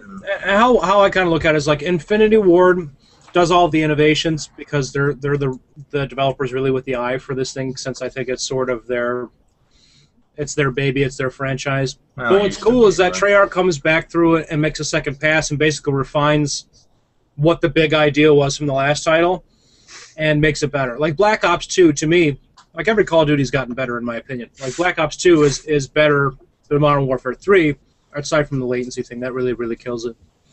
But so I don't mind that dynamic. That doesn't bother me. I think that what's happening though with Call of Duty is that one-trick pony is running out of steam. I think with Ghosts, and maybe we might see a couple more releases of the same sort of formula going to happen, but eventually I think people are going to get, by now people have all caught on. We're excited for the new release when it happens. There's all the YouTubers come out with all different tips and tricks videos, and it's kind of fun. You get the competitive thing going on, and then in 3 months you fucking hate it. In 6 months you're not playing it, unless you're really super into that sort of thing. But like now, Black Ops has been out for what, like 9 months, and it's like it's pretty much obsolete. Now everyone gets to the point where, I shouldn't say it's obsolete, but people get to the point now where they don't care if YouTube commentators aren't playing it anymore. At first it's an expectation, and then it sort of fizzles out. I think that like once we get past Ghost, especially with Ghost now too, because it's like, oh, we're further into the future, but we have the same guns, and it's because they don't want to change the dynamic. You know, they don't want to start having Halo lasers and all kinds of shit like that going on, and then it changes the gameplay style because they know, hey, we can bank on this right now. And ultimately, that's the problem with a yearly release. You know what I mean? If they were putting them out every couple of years, it wouldn't be old yet. But they're going to continue to put it out every year, and they're going to continue. Now the new thing is, the last couple of years, the Season Pass and the DLC. You know, the new maps, you can count on something every 2 to 3 months to keep you going and playing, if that's your thing, until the next one comes out. And ultimately, as long as they're still selling 12 to 15 million copies a year, it's never going to stop or die or change or have anything. You know what I mean? Because ultimately, it's still a cash cow. I don't care how much you put into development and everything else. I mean, just off the season passes, I heard that they sold something like 4.5 million season passes. At what, I mean, 50, for the deal, at 50 bucks a head, man. I mean, you do the math on that one, and not even the initial games and the used game sales and all the other bullshit. You just that right there. I mean, that's for downloadable content for fucking maps, you know, that you're coming up with. I mean, they have whole studios just developing maps for it now, you know. So, you know, whether you love it or you hate it or whatever the case is, it's or you're indifferent about it. It's similar to the Madden franchise with with the football thing. There's as long as you're still selling millions of copies and you're coming out in the green, man, at the end of the day. You're not gonna the thing that I'm sort of in awe about is the Call of Duty community, as far as I know, at least, I don't know, I'm not an expert on this, is the only game that I see in the online community that's so shaped by consumer input. Like, when issues are raised, the developers are actually paying attention to that for the next title, and I think that part of it's cool. It's cool to actually have a voice in the community, and that, like, when there's issues and it's brought up, that they make real strides at changing those things. So I think that part of it's cool, but yeah, like I said, I know, at least I can't speak for everyone else, but I'm getting sick of the one-trick pony. Like, I'm ready for another competitive shooter because I like competitive shooters. But and it's not just exclusive to Call of Duty. I'm burnt out on Halo too. Like, the next 2 Halos that are set to release, I'll get them and I'll play the campaign. But like, even with Halo 4, I play Griffball and that's about it, just because it's like a basketball type game. But like, the multiplayer is like the same thing to me, and I'm excited like what the next gen consoles come up with. I want to see something new and exciting and different, you know. Yeah, unfortunately, I don't think you're going to see that for probably a couple of years. I mean, you're going to have a couple of new IPs, but ultimately, most of these consoles don't hit their real stride. I mean, like Gears of War was a real game changer, but that came out a year or two after the 360 was released, and it was just because of the gritty art style and just the way that when you would do that roadie run where it looked like a guy was following you, shaking with a camera, you know, there was a lot of unique things, and it was a new IP. And they had finally figured out how to really develop and use the the horsepower, I think, and to its graphical peak and capability, So yeah, that's what I'm excited for is a couple of years once they like learn how to maximize the system itself. Well, let's change topics and let's kind of get to know Chad. Poor Chad's been here for like a half hour. He hasn't got to say anything. I was going to say, I just noticed him. So for our viewers who don't know, like when we were having all those tech issues with streaming and shit, Chad was supposed to be our special guest. We tried a couple of times to try and get him on, and shit didn't work. And then tonight, we're having some buggy tech issues, so I don't know what happened, but we got him on. So let me click on him. So everyone say hello to Chad, master of all things great. Hey, Chad. And so the master of something.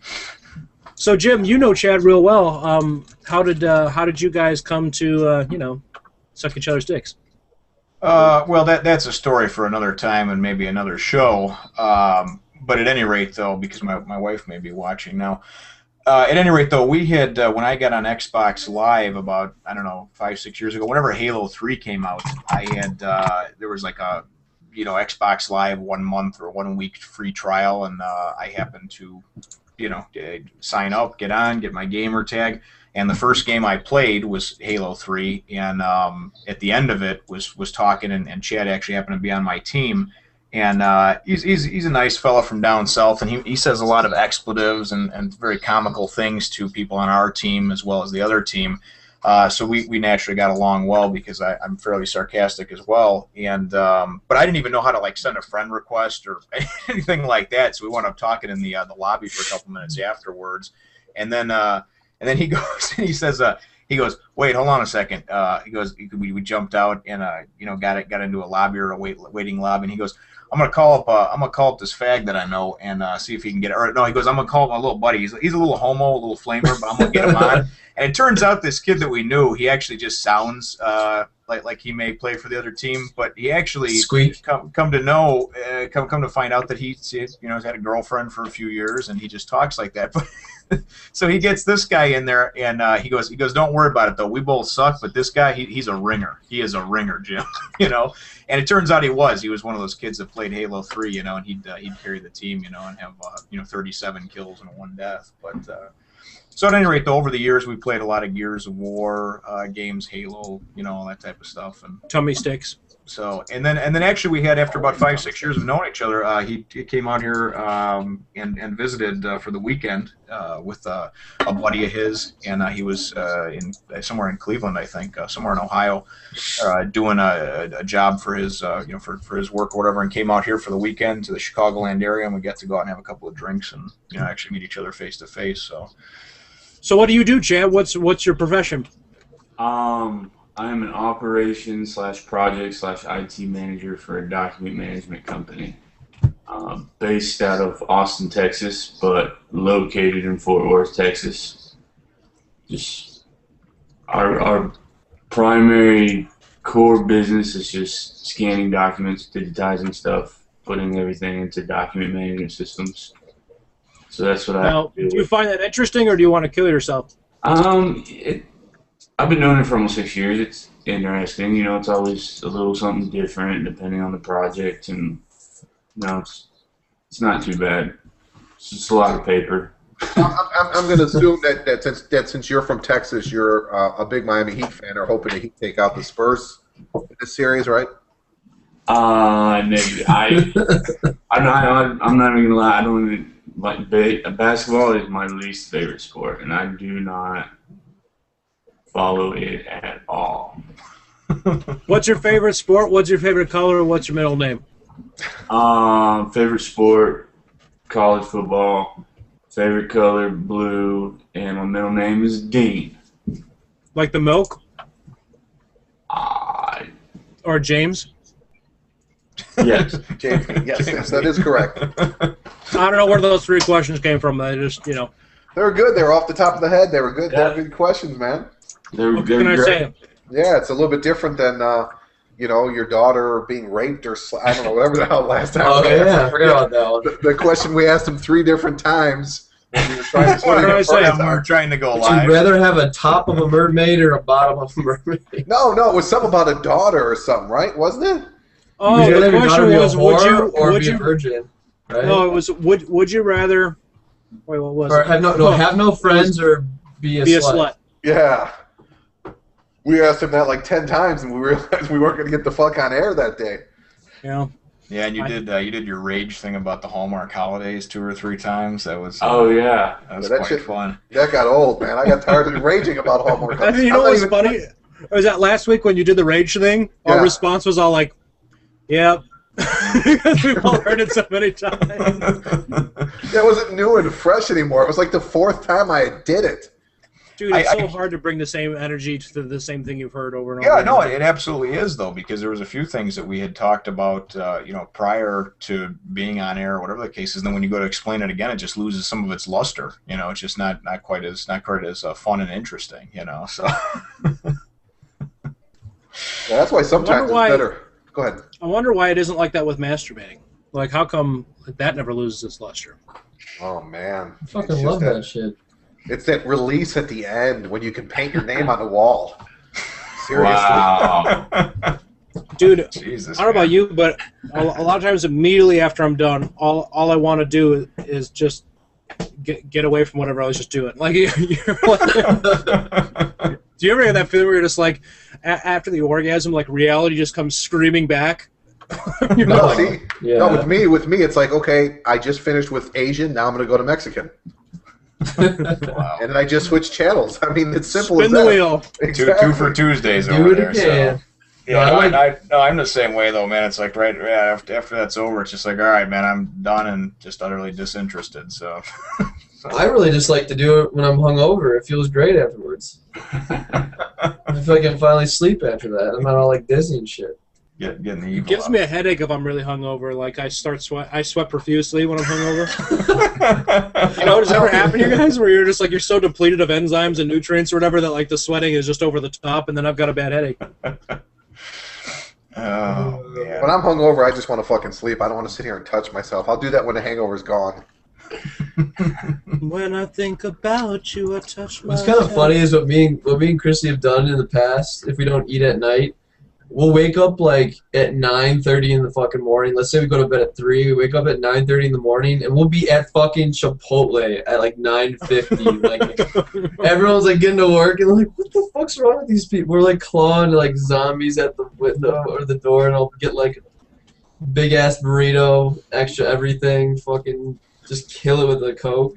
Oh, man, Dude, you doesn't hang gotta love Chipotle, man. I just recently saw that episode of South Park, The Chipotle Away. Has anyone seen that? Chipotle way. No, I can't watch it because it's not on Netflix anymore, so I'm Yeah, not allowed dude. to watch it. That video got a bigger response than I thought it would. I was like not considering not putting it out because I don't like to be a downer, and I started out the video with a big sigh. It's like That's bullshit. I was frustrated, dude. Like, what the fuck is that all about? But Well, look, we could talk about this now, but when we're done, I still want to go on a little rant about Netflix, and I want your guys' opinions on some of this stuff. rant now, rant away. Well, no, it's like, okay, Netflix for one, they had House of Lies, was that it? House of Cards, right? House of Cards, yes. House of Cards, Hemlock Grove, and now they have Arrested Development. And I read an article the other day where, yeah, it's great because, they think that people go on, rage viewing where they're just, or binge viewing is what they're calling it. But, Rage view. Oh man, I fucking love this shit. I love this show. And, it's great, but, I mean, you think about, okay, let's say you're a huge, like, I think the biggest one that they're going to have out is the new season of Arrested Development. People go on. Hemlock Grove kind of sucks. I tried it out. I didn't watch it because I was never a huge fan of the series, but it's like the point they've been making is, someone goes on, they watch it, they take the 12, 15 episodes, they watch it in a couple days, and then they never go back and watch it. They're talking about how Netflix should make it more of a weekly series where you keep that interest going on, where then after it's over, after 15 or 18 weeks, then people go back and they binge watch, so then you're getting the repeat business on the money you invested for it, instead of people just watch it all in 2 days and then nobody watches after that. Huh? That makes sense. I never thought of that. Because think about it. Okay, let's say they take The Walking Dead. Let's say they take a season of Walking Dead. It's released on Netflix on January 1st. Okay, by January 4th, everybody's seen that whole season and nobody cares anymore because you've watched it all in a row, so you know exactly what's going on. There's no reason to go back. There's no reason to watch it. And I mean, it just. Can I give my prediction? This is my Yes. prediction about Netflix. Okay, so I'm making it official on the fucking internet. If it's on the internet, it's got to be real, right? It's got to be the truth. That's how I found out my ex-girlfriend's engaged. My opinion is Netflix is on their way to being MySpace. Like, it's just a matter of time before a better service comes along and puts them out of business. And like we already see, there's a ton of streaming services right now, but the thing that they don't have on Netflix is that Netflix makes it fairly simple. It's low cost, $9 or $10 a month, and they've got a lot of content. So ultimately, as long as that dynamic keeps up, we'll keep eating shit. I mean, to a degree, right? It's kind of like gas. Like, people are gonna keep buying gas until it's more expensive to go to work than what you're making. It's just the reality. And until Netflix becomes so abysmal that there's no reason to come there, we're going to continue to pay the $9 or $10 a month because it's a decent service. So to me, it's just a matter of time until the Mark Zuckerberg of fucking streaming comes along and goes, hey, you know what? I'm going to offer a better service. I'm going to pay the money for the licensing deals that they're not willing to pay. I'm going to get the content that nobody else has, and I'm still going to make it a really easy, no-brain choice because it's maybe instead of $10 a month, it's $15. Well, yeah, but hey, you've got every decent movie, you've got every show. And then Netflix will be MySpace. That's just my opinion. I agree. I mean, let's say you made it $19.99 a month, but let's say you have some original series. You have 90% of what you can see on TV. You take some of the stuff that you get, what is it, Hulu, that you get the day after. The episode airs, on Thursday, and you can watch it on Friday. And then I just think that if you do something like that, people will be willing to pay $20 a month, and because it's a replacement for cable. Yeah, right. absolutely. I don't have cable. Well, it's pretty much like Hulu plus HBO Go is what you're saying. So you have your own like signature series brand, and then you have some movies, and then you have TV shows that are decently recent. Yeah. I'm telling you, someone's going to come to the table and say, hey, you know what? We get customer service better than these guys do, because they're pissing all over their customers. And like the pithy little like statement they released to the press about like Netflix is a dynamic service, and we got rid of 1,800 titles, but look at we added 500. First of all, that's not equal, and second of all, who gives a fuck about things like Paranorman? Like or Centipede 2 or whatever the human. It's always like 2. obscure B-rate films and like documentaries, which I like a lot of that shit, but a lot of people don't. And like I'm to me, it's just totally foolish to let such a big name like South Park go. Like that's just stupid to me.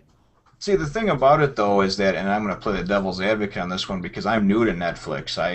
Matter of fact, I think I'm still on my free trial or whatever. And the kids enjoy it. I've watched some shows on it. Arrested Development, which is a show that I enjoyed, knowing that they were coming out with this 4th season. We went back and started watching, a bunch of episodes from the 1st season. So I definitely feel like I've got my money's worth out of it. And now when I go to the store and I look at DVDs and things like that I normally would have maybe picked up because they were on sale or a kid's movie, I now hesitate. I usually don't buy it, and then I come home and I see if it's on Netflix. Netflix for the kids to watch. So for me, I could care less about something like South Park. I haven't been an avid user of Netflix for years, and I'm happy with the other titles that are on there because I haven't even scratched the surface yet of what might be available to me.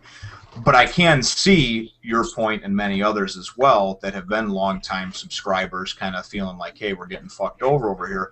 But I can also see it from their point of view, and if it was, expensive to keep it, and they keep all the records and everything, and it just wasn't being watched or utilized as much as they feel it to justify that cost, of having that license or whatever the case is, then they're going to move on. And I mean and then unfortunately that's just business, So, but that's just because there's many times that I look at things and we still have cable, and I like the on-demand service, being able to just pop on an episode of something. Well, now, and my wife actually told me about this, whenever you watch an on-demand show that's on like an ABC, NBC, or whatever, it has fucking commercials in it, and you're forced to watch the commercials. You can't fast forward through them.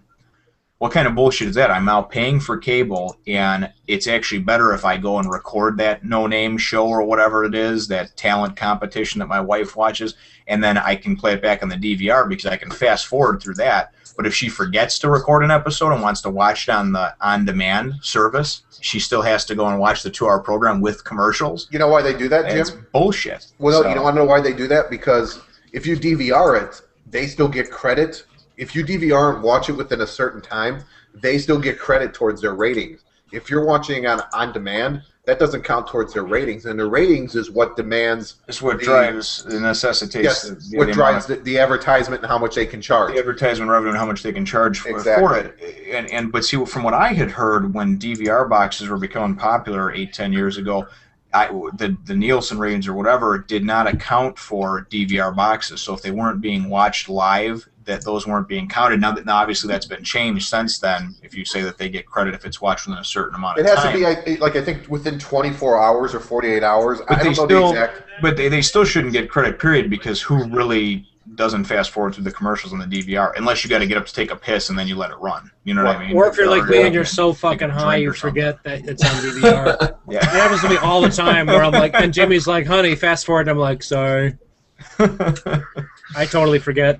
But like, yeah, I mean, I felt the same way with Netflix, like what you pointed out too, and it's because I've been a long time sub now. Like you start to see the holes in the service, and especially too once you get really familiar with the catalog of shit they have on there, you don't have to as often second guess like DVD stuff. Like I was just at the store today, and I know exactly what's on Netflix and what's not, just because like.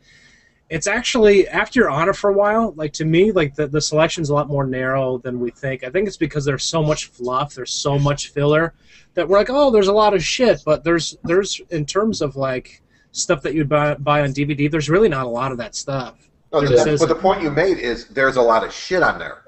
And that's what there is. There's a lot of shit. Because yeah, it's a lot of shit you don't want to watch. I mean, because I've been a Netflix subscriber for like 6-7 years now, and I mean, I'm to the point where, if I'm right now, there's nothing else for me to watch, so I'm rewatching seasons of The Office when I'm laying in bed going to sleep because there's nothing else for me to watch, and I'm to the point where, you know, $8 a month isn't worth it for me because there's nothing new there for me, you know? Yeah, because you've drained it, and like that's the thing is like, so there's that logic like Jim's talking about where like, oh well, why would I buy this on DVD because it's on Netflix? But the problem is with movies in particular, and I mentioned this in my commentary, is those are notorious for coming and going. So, like, you know, like right now, Tommy Boy is on Netflix. Now it wasn't on there for the several years that I've had it, and it'll probably only be on there for another couple of months, and then it's gone. So like my whole thing is I'm still gonna buy Tommy Boy because I like the movie enough that I want to watch it when I want to watch it. And because that's the nature of the game there, you never know when shit's coming and going, and they do not make it their business of keeping their customers informed.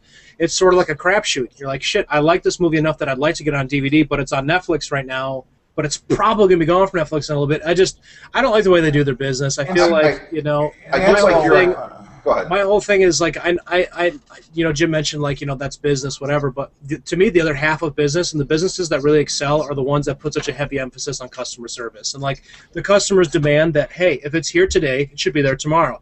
So if you paid the licensing fee for it once, unless it's a totally extenuating circumstance, we expect it to be there later.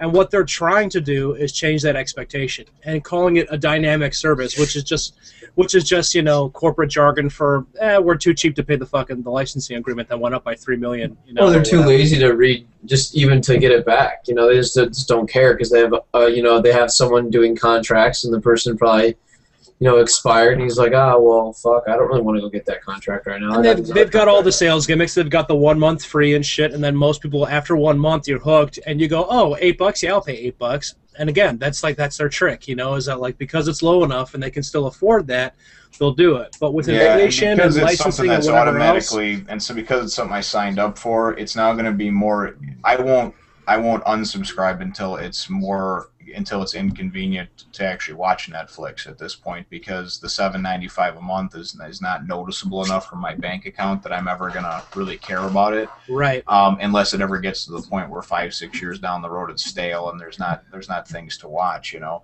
But ultimately, for me, because I have 3 kids, what it's doing is, as far as major motion picture movies, I'm in that phase where I have a ton of, like, hundreds of DVDs, right? And I'm in the process of converting my favorite ones over to Blu-rays.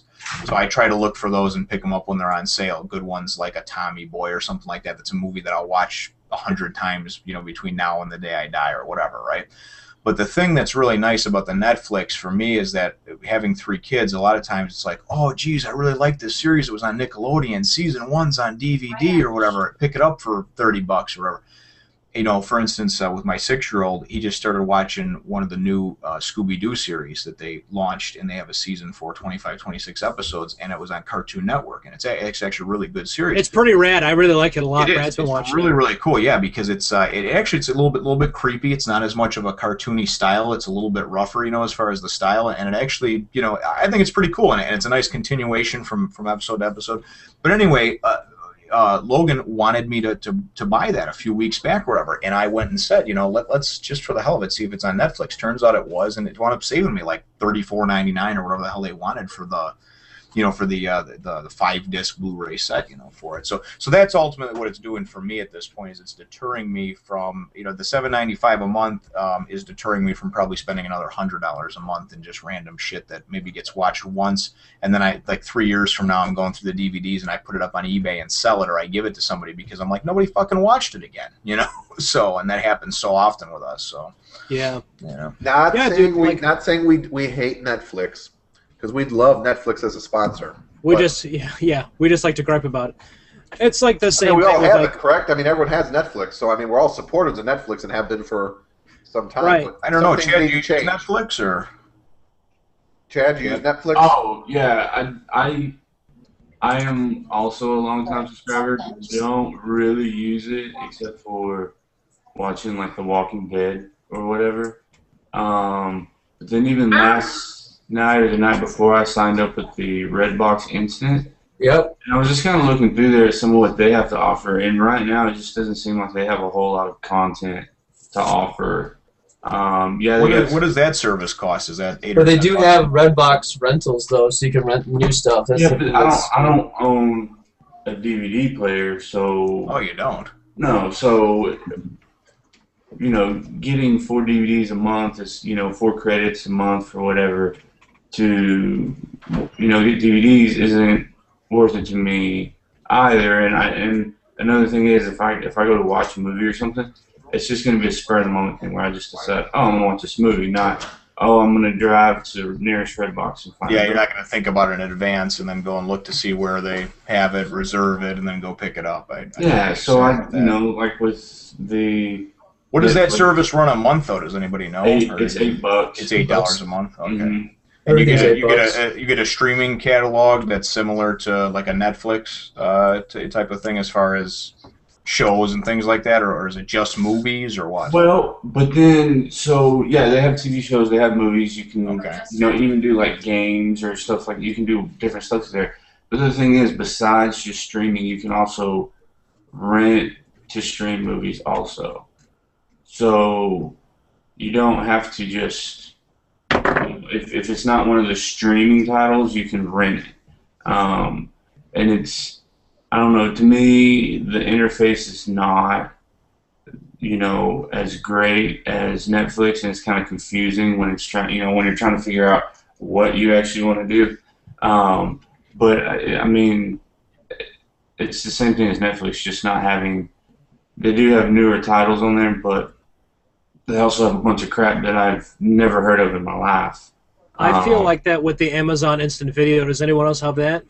I was going to ask about that because that was another one, because we're actually looking to ditch cable very soon, and but to do so, I want to be able to find the best. I made the move yesterday, Jim. It feels great. I know, and I actually was going to join you, and but I just want to do a little more research. I'm going to do some trials with like Hulu. Wanted to check out the Amazon, the Redbox service, and the just thing to see about how Amazon, I could fill like, that, to me, it's just one of those things that's like a little perk. Like the only reason I have it is because I got Amazon Prime. I order a lot of shit from Amazon, and to me, like the $60 or $80, whatever it was, to have free shipping on 90% of the stuff I order all year is pretty rad.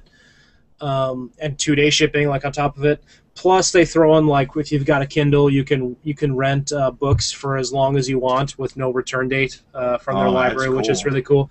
So. But the Amazon Prime streaming video, or whatever that is, it's sort of an afterthought. I think they just put it in there as cushioning for the deal. But it all depends. Like, their selection isn't very big on stuff, but the stuff they do have is a little more current stuff than Netflix has.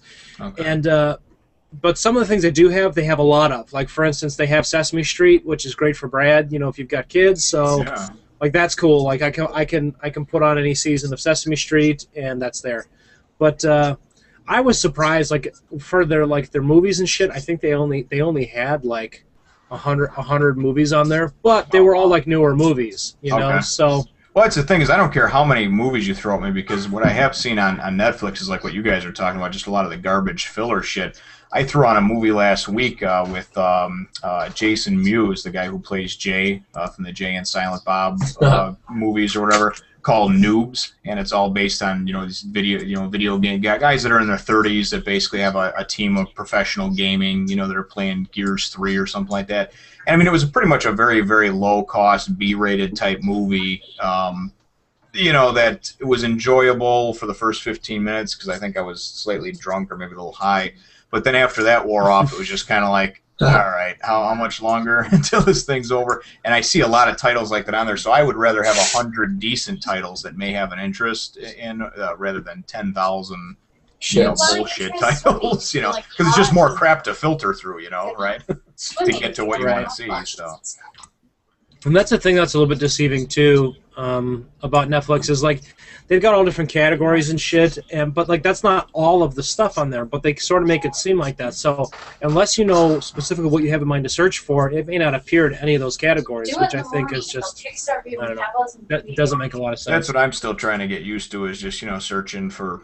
Obviously just, utilizing something other than just the, most watched, recommended for you, in each category and stuff, and actually using the search feature to look. I love how obscure some of their titles are, by the way, too. Like, some of the titles on there are, like, just so random, I think. Like, the category titles. Like talking animals for kids or something like that. Yeah. It'll be like movies with strong secondary female support roles. Like what the fuck? Like that's so obscure. It's like just it's funny though is that when I was kind of exploring it when I first got it, I was sitting there with our youngest Nathan and just looking for something fun that he would like. So I see Sesame Street on there. I'm like, okay, cool. So I click on the thing for more episodes, and I click on something, and I mean, it was an episode from like 1982. I mean, it was like Bill Cosby was on that particular episode, and I mean, Bill looked like he was maybe in his like 30s, and I think Bill's like 70 something now. So, I mean, this was a show that's probably like before I was even born, maybe, I don't know. And I was just like, really? And I mean, the picture quality and sound quality was like so terrible. You could like hear like just the fuzzy sound in the background, for the audio. You could hear the director say "cut." It was quite interesting, So. I love that shit. We have so upstairs we have like a standard old tube television. It's not widescreen, so it's like the standard format, before widescreen. And my son Brad is watching all of the old school Transformers cartoons from the 80s. And like the aspect ratio is so bad that like it's a smaller box inside of the box of the television. Like it doesn't even fit the full frame. It's so funny. Oh god. Yeah, he's hooked on that shit.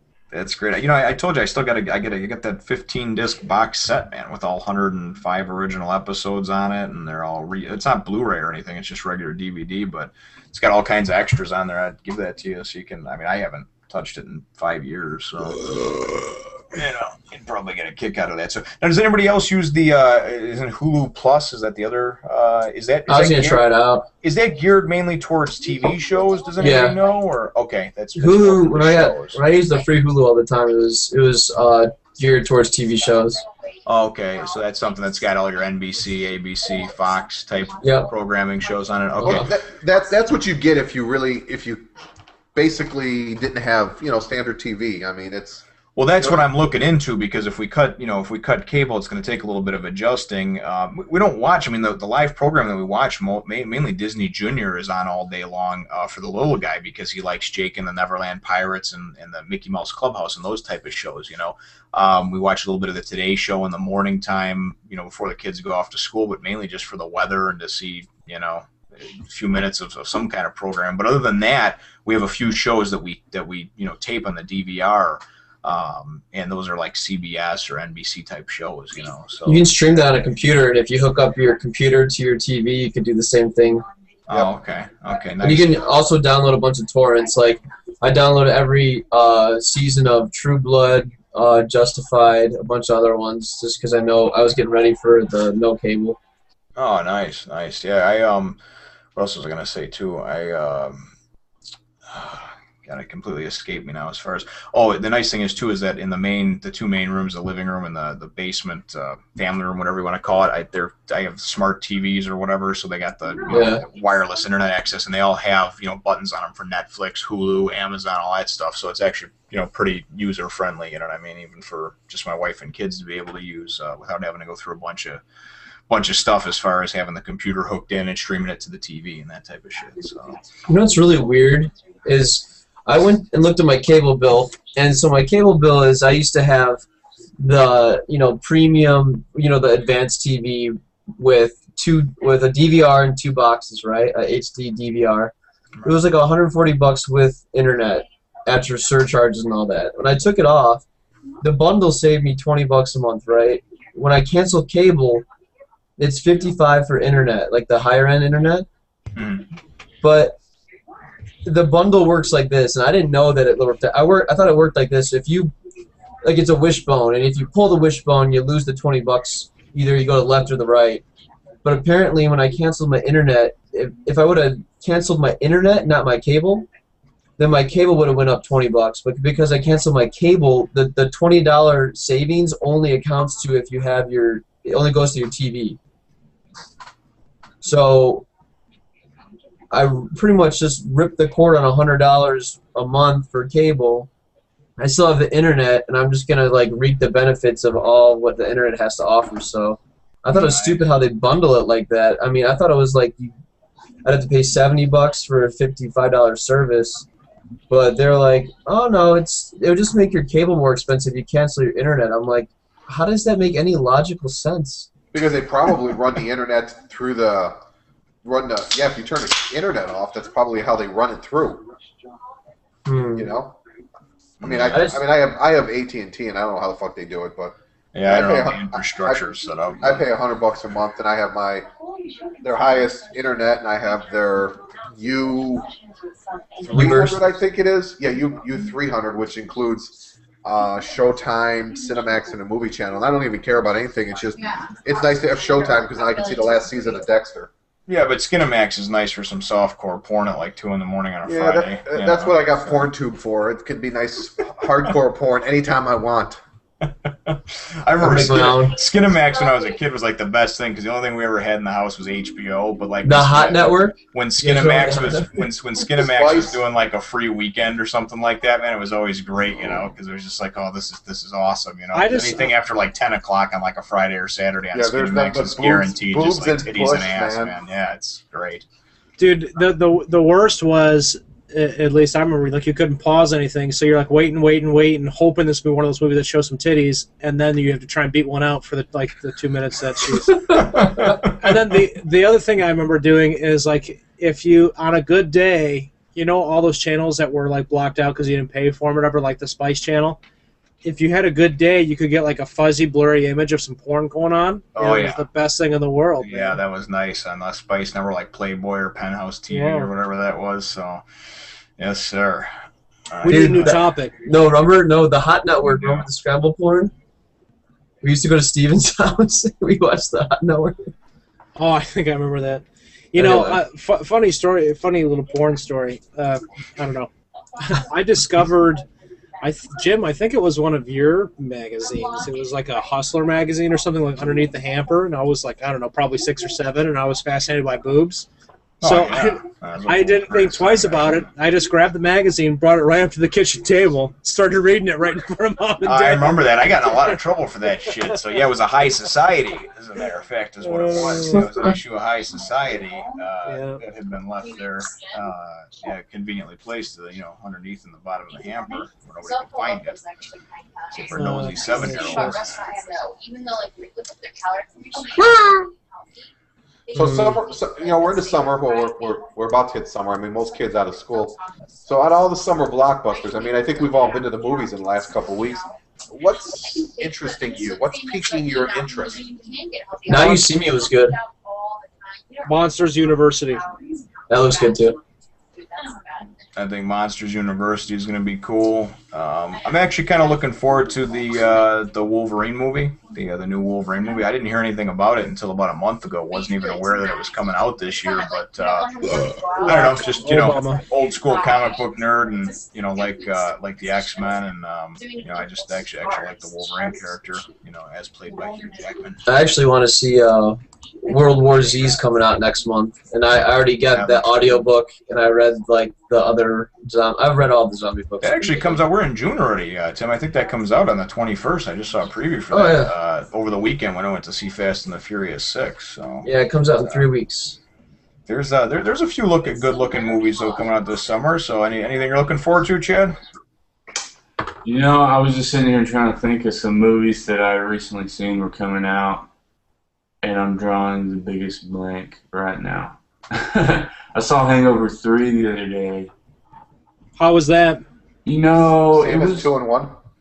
It was decent. It just didn't follow the whole normal, hangover next day. Trying to figure out what happened the night before. But the very ending was that way. Like it was like they were setting it up for a 4th movie. Oh no.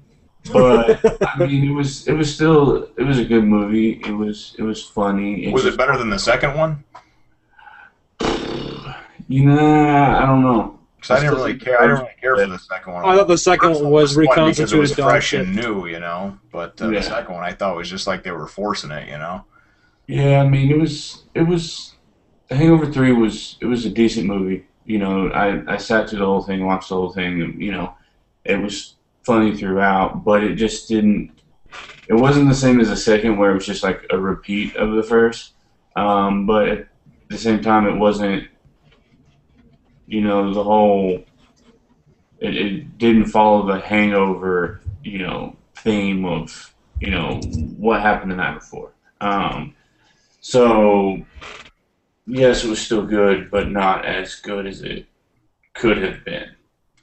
It's got to be hard to do a comedy sequel or trilogy or anything like that, though, too, because comedy is so, a lot of it's based on it being fresh, the character, the dynamic, and a lot of times it's, once a joke's been done or told once, it's done. That's it. So when you have a premise like The Hangover, it was fun and interesting and cool to watch the first time you saw it, but even on subsequent viewings of it, I wasn't quite as funny to me, and there's very few movies that are comedy movies that I really enjoy time after time again, and I don't know, just most of them I can't really, I just couldn't really imagine a good sequel. Dude, is it just me, or is there was a certain charm, there was a certain dynamic to 90s comedies, like mid 80s to late 90s comedies, and maybe it's just because I'm partial to it because it's I grew up my being a product of the late 80s, early 90s, and that was my childhood. But there's just certain things about cinematography that have changed. Because of the humor and the culture's changed, but the way things were shot, maybe it was, I don't know. Give us some examples. What are you talking about? Name a few movies. A lot of them, a lot of them too. At least the ones that I'm thinking of have to do with classic SNL cast members, the Chris Farley movies and the.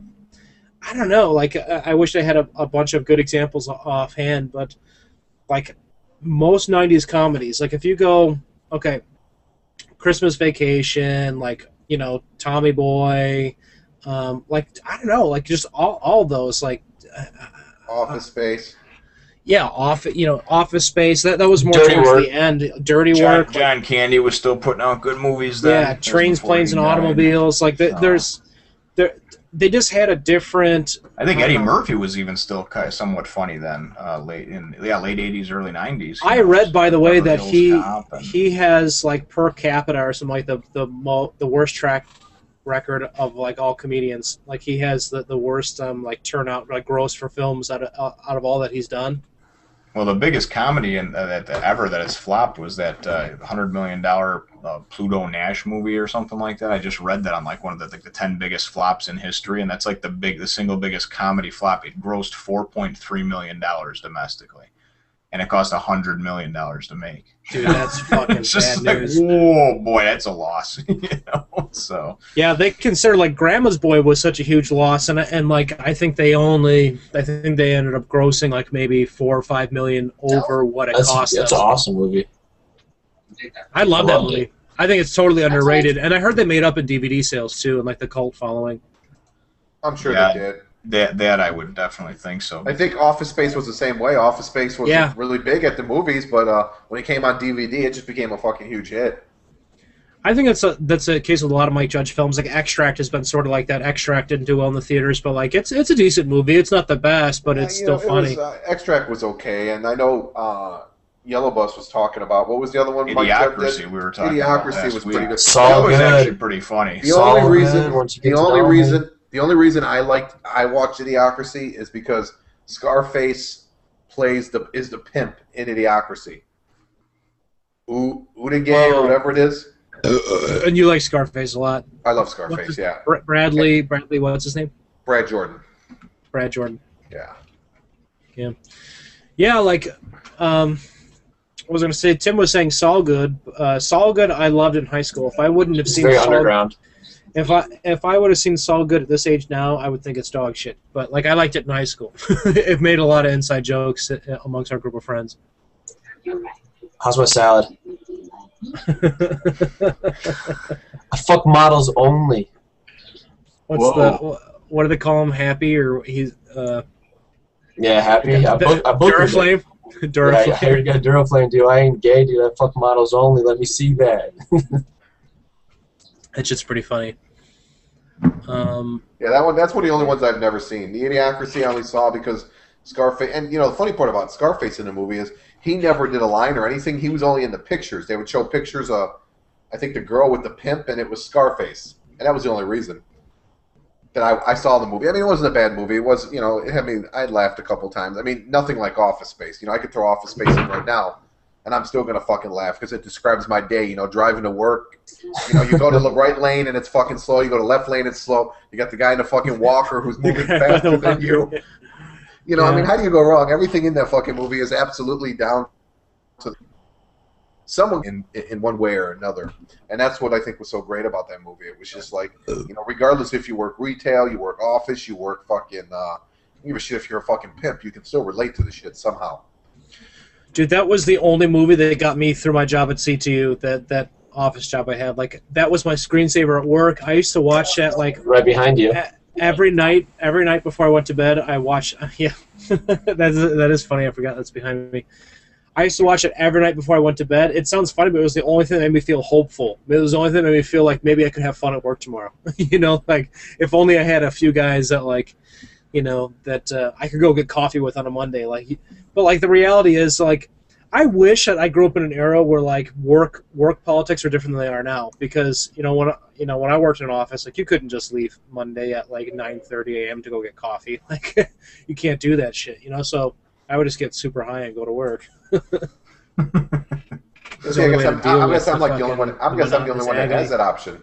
Is I can just get up and go wherever the fuck I want. Like, if I want to get up and go and get a fucking soda, as long as I got another manager there, I can fucking go, be gone for 20 minutes, and not even be counted as my lunch. It's like, yeah, I'm gonna run out and get something. Nobody cares. I got store manager status. I got big. That should be a wrap. Status. Well, the other thing too is, and I don't know if we're gonna flip to something else over here. And Chad, I don't know if you feel like sharing it all, but a few weeks ago when we were trying to get the show up and going and everything like that, Chad texted me and was almost going to have to back out last minute because he had, I guess, an office incident. I don't know, is that something that you can share on air as long as we don't name any names or anything, or no? No, I mean, I can share the whole story. You should, because you seem pretty heated about that. Did you wind up having to dig a hole and dispose of the body, or? Paper cuts. No. So what happened is there's this woman at work. She's like mid-50s, and we were outside talking. We were all outside on break, talking about the new car she got or whatever. Then I was sitting there talking to her, and I noticed her shoes. I was like, "Oh, I like her shoe," and I used my left foot to barely tap the side of her foot and say, "I like her shoe." And she's like, "Oh, watch out, that's my bad knee." And I was like, "Oh, my bad, whatever." That night, she ended up going to the hospital because she had muscle spasms. Because you tapped her foot with your foot? So she had muscle spasms, made this workman's comp claim. Stupid as fuck. And she listed you as the person who injured her? Or? Yes. And oh, wow. No shit, dude. Yeah, but then I found out that she had told some other employees through conversation that she wanted a reason to sue me like she had sued 3 previous employers. And so I'm like, well, thanks for telling me this now, And so, and every time I would quit thinking about it and kind of be like, all right, I'm going to quit thinking about it, my boss would call me and be like, well, you might want to get a lawyer, just in case. And I'm like... the words you never want to hear from your superior. Well, you might wow. want to get a lawyer. Wow. I don't want to think about this. And then finally, I guess it was Thursday of last week, around lunchtime, somebody from Texas Workman's Comp Insurance or something called and, took this like 40-minute recorded statement from me about the situation. And, and I told them everything that happened and all that. And they informed me that she had also put in a statement that I heard her back in March. And I was like, if this was true, how come she never gave a statement of what actually happened? Why didn't she ever file a formal complaint or anything? Be honest, is this a ghetto bitch? Is she a ghetto bitch? You need to back you out of me. Yeah. I'll back you out of me. And so, that was, just the whole situation was kind of bad. And then I found out on Saturday, I got a text from my boss when I was at my little stepbrother's graduation that the claim had been denied. So she ended up not, getting awarded, her whole claim because realistically, the whole time she's worked there since November, she's always complained about her knee. She had knee surgery like 15 years ago. She's always complaining about it. She has to go to the doctor all the time. So you know, and then there was, like I said, there was other employees there that were witnesses to what actually occurred. And so in the end, it worked out to, you know, my favor. And, you know, I just consider it karma. You know, she was, you know, trying to better herself by take everything from somebody else. And so just amazing though, the country that we live in, that you can, you know, you can even attempt to go and sue someone over something like that. I mean, that's like the silliest shit that I have ever heard, because you were describing this to me by text, and I mean, I was just shaking my head and laughing a little bit too, and not at you in the situation, just thinking, my God, you know. Dude, and it's all over the place. Have you guys ever seen that video of that guy in Germany that was caught doing, like, trying to get a fake insurance claim by jumping in front of a car? You guys see that? No. Like, this guy, I guess had done it before, but he tried to, like, jump in front of a car and make it look like the car hit him. And it just so happened that the guy he tried to do it to had, like, a dashboard cam. And so you can see the guy very clearly, like, look at the car and, like, deliberately try and get in front of it as it's slowing down. And jumps in front of it, takes, like, a hip bounce and, like, rolls off of it, and he's like, oh! Like, just crazy, dude. Like, it's... You know what I've always thought would be the easiest way to get a bunch of money is, like, that one guy who was awarded a bunch of money for biting into, like, a Taco Bell burrito, and there was, like, a small piece of bone and it fucked up his tooth. Like, all the guy did was take a picture of it, you know? Like, that was his evidence. Like, how... Like, to me, how easy would it be to buy any fast food thing and, like, you know, fucking just plant something and take a picture of it, you know? Like, I don't know. I figured, what about the lady, 10 years ago, 12 years ago? The hot coffee? Yeah, the hot coffee. Oh, my Fucking God, I burnt myself bitch. on hot coffee. Seriously, bitch, it's not fucking iced coffee. It's fucking coffee. It's hot. Yeah, what the fuck did you expect? Yeah, they should take that bitch, they should lay her down buck naked and just pour fucking McDonald's coffee all over her dumbass. That should be your punishment for being so stupid. Exactly, yeah. Exactly. That should be the bitch's punishment. That's just my, you know, and I'm not going ahead and sticking up for McDonald's, but Jesus Christ, if I go somewhere and I buy iced coffee, I expect it to be cold. If I buy regular coffee, the shit better be fucking hot. If it doesn't burn my fucking skin, you don't need to put on here, gonna burn skin. It's like, here, alcohol is gonna make you inebriated. Thanks, Captain fucking Obvious. I know that. That's why I'm drinking it. Yeah, dude, like, and it's like, it's sad that you have to be precautious about all that type of shit now. Like, you know, at my wife and I's studio, just yesterday, we had an electrician over, and he was fixing some shit, and he saw that I had a ladder in the back, and instead of, you know, getting his ladder, he asked if he could use mine. And just, you know, just to be, like, make sure everything was kosher, I was like, if you fall down, like, don't try and fucking sue me. And he just kind of laughed, and I was like, but it's, like, sad I have to think about that. Like, because my ladder's rickety and shit, but it's like, if he fell on my ladder, all of a sudden, then it's like, yeah, I've got insurance and I've got all the proper shit, but, like, dude, I don't want to fucking take that risk, you know? Exactly. Then your fucking insurance premium goes up. Fuck that. It just sucks. Fuck like it. That's why you know, just kill them and bury them in a fucking empty lot behind you. Things used to be so different. I work for, well, I don't want to disclose who it is. If this person wants to, they can. But I work for an elderly guy during the day. He's 93. He tells me stories and shit. It's like, it's so different. He was born in 1919, 1920, whatever. And it's like, you know, he helped build, like, the Sears Tower and, like, the like, all kinds of, like, weird, crazy shit. Like, those pictures you see with guys, like, just walking I-beams. Like, that's what he did. And he was like, oh, yeah, Scotty was a drunkard, and he was in charge of heating the bolts, because I guess you used to have to get the bolts, like, fucking red hot so that you could pound them into the iron. And this guy who heated the bolts was, like, a total drunk, and so he would, like, take them and fling them at people and shit. This guy that I work for, he's got scars all over his back from this shit. Like, that was work for him. Like, that was Tuesday, you know? Like, oh, Scotty was too drunk on the I-beam again and hit me with, like, a 300-degree hot bolt. Like, it's so different than now, you know? Like, I wish we could go back to a little more of that, like, just not giving a shit sort of thing. Yeah, where I can walk up to a girl, tap her on her ass, and tell her she's doing a good job instead of her filing sexual harassment complaint against me. Hey, bitch, I'd like to bounce some Skittles off your ass, if you know what I mean. Exactly.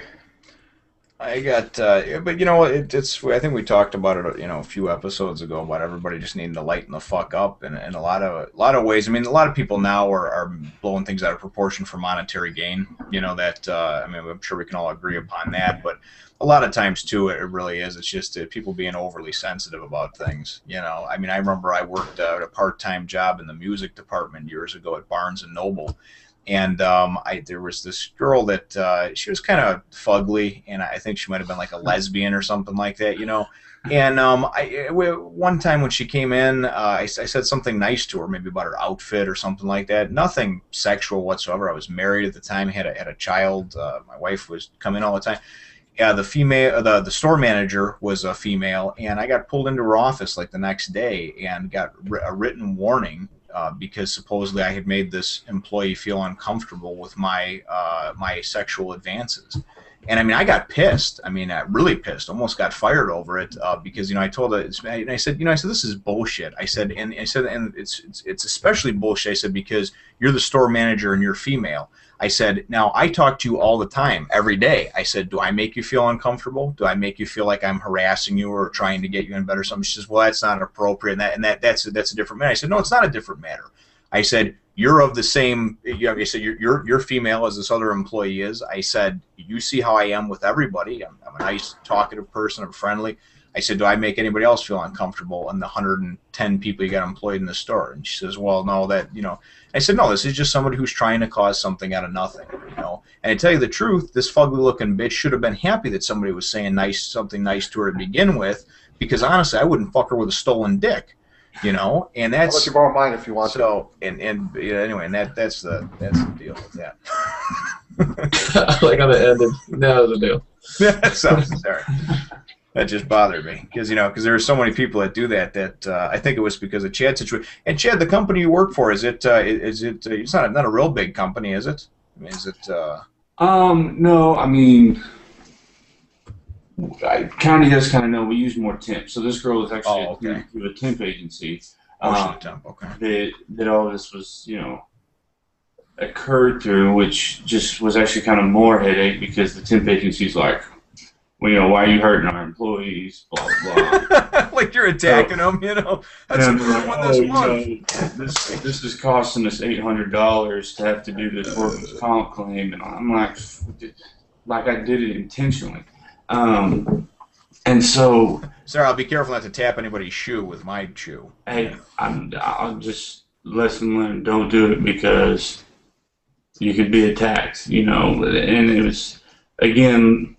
And she also had said that she'd asked me not to kick her, and after she asked me not so she was like, don't kick me, and then I kicked her, and I was like, that is just dumb, man. I think what would make this story great is if you were lying through your teeth and you beat the fuck out of this bitch. That would be fucking hilarious. Yeah, right. Like you caught her ass in an alley somewhere, man, and said like, "Oh yeah, now you can ask me not to kick you," and just fucking hauled off and drop kicked her in the face. So once at work, I skied into this girl's face, and her eyes. She went blind for 3 days. She tried to file a workman's comp claim. I denied it all. We won.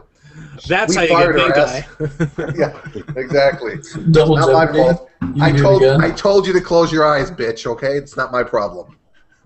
That's the end of my story. Do you guys want to pick one more topic before we do outros, or? Yeah, we could do one more. What else do we got on the list? I read a thing online. Oh yeah, this is gonna be interesting. Sure. A man was shot in the face and drove himself to the hospital. Let me see if I can pull up the article. It's kind of ridiculous. Well, good for him. That's a trooper right there, though. But, I mean, shot in the face, I mean, was it a bullet that, like, grazed? It happened to be, like, that miraculous bullet that went in one cheek and came out the other one and only, like, chipped a tooth or something like that? I'll pull it up. It doesn't sound like that. He was shot in the jaw. It said he had several... hold on. I gotta. I love how Joe's the only one laughing during this whole thing. Well, because like all right, let's see. It says police in Fort Wayne, Indiana, are investigating a shooting after a man walked. That's like an hour from us too. Yeah, into St. Joseph Hospital Sunday night, suffering from at least 2 gunshots, including one to the jaw. Investigators believe the man drove himself to the hospital, or that if anyone helped him, they didn't stay. A truck parked outside the emergency room entrance had a shattered window, and the driver's side door was covered in blood. Police believe the man, whose name has not been released, was shot while in the truck, but it wasn't clear at first where the shooting occurred. Investigators were led to an alley in connection to the shooting victim, but no details were given. Wow. That's fucked up, man. That's what I'm saying. Is like that's the real deal. That's like straight legit. Like you got. The funny part is I lived in Michigan for about 5 years, and St. Joseph Hospital is actually Fort Wayne was about an hour from where I lived, and St. Joseph Hospital. I've actually been to that hospital before. Wow, that's right around the corner there. Holy shit! Dude, that's real G's only, man. Like well, and our dad. Didn't you say it was a truck? Yeah. Truck, like a big rig, like an over-the-road truck, or like I don't know. It doesn't say. It could be just like a regular pickup, or I don't know. Because our father drove over the road for a couple years, and he said that was the big thing, man. A lot of times, is that a lot of the truckers would carry guns because people would obviously have to sleep in their truck, these over-the-road truckers and stuff, and a lot of people try to come up on them and fucking whatever, when they're sleeping, rob them or whatever and steal from them, because a lot of them wind up having to carry a decent amount of cash on them because they're always they're always on the road and that sort of stuff. So I guess it's like a real big thing. I mean, I don't know if this is the case. I just think that's awesome. Like, what a conversation starter. People like, man, like that.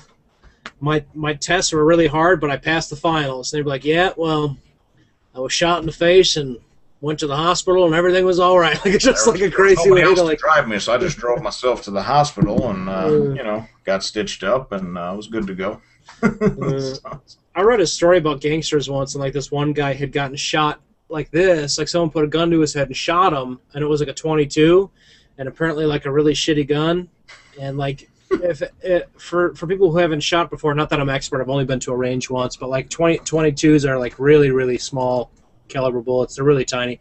They're probably like maybe twice the size of like a Tic Tac. They're not very big, but like still to be shot point blank in the jaw with a .22 isn't like it's not like skinning your knee. With any type of bullet is not fun. I mean, it's the real deal. I don't like getting hit with a BB gun, man. So. But I guess the bullet got lodged like somewhere in his head, and he was fine. But like to me, that's just fucking crazy. Like that, people walk away from that sort of shit all the time, and drive themselves to hospitals, no less.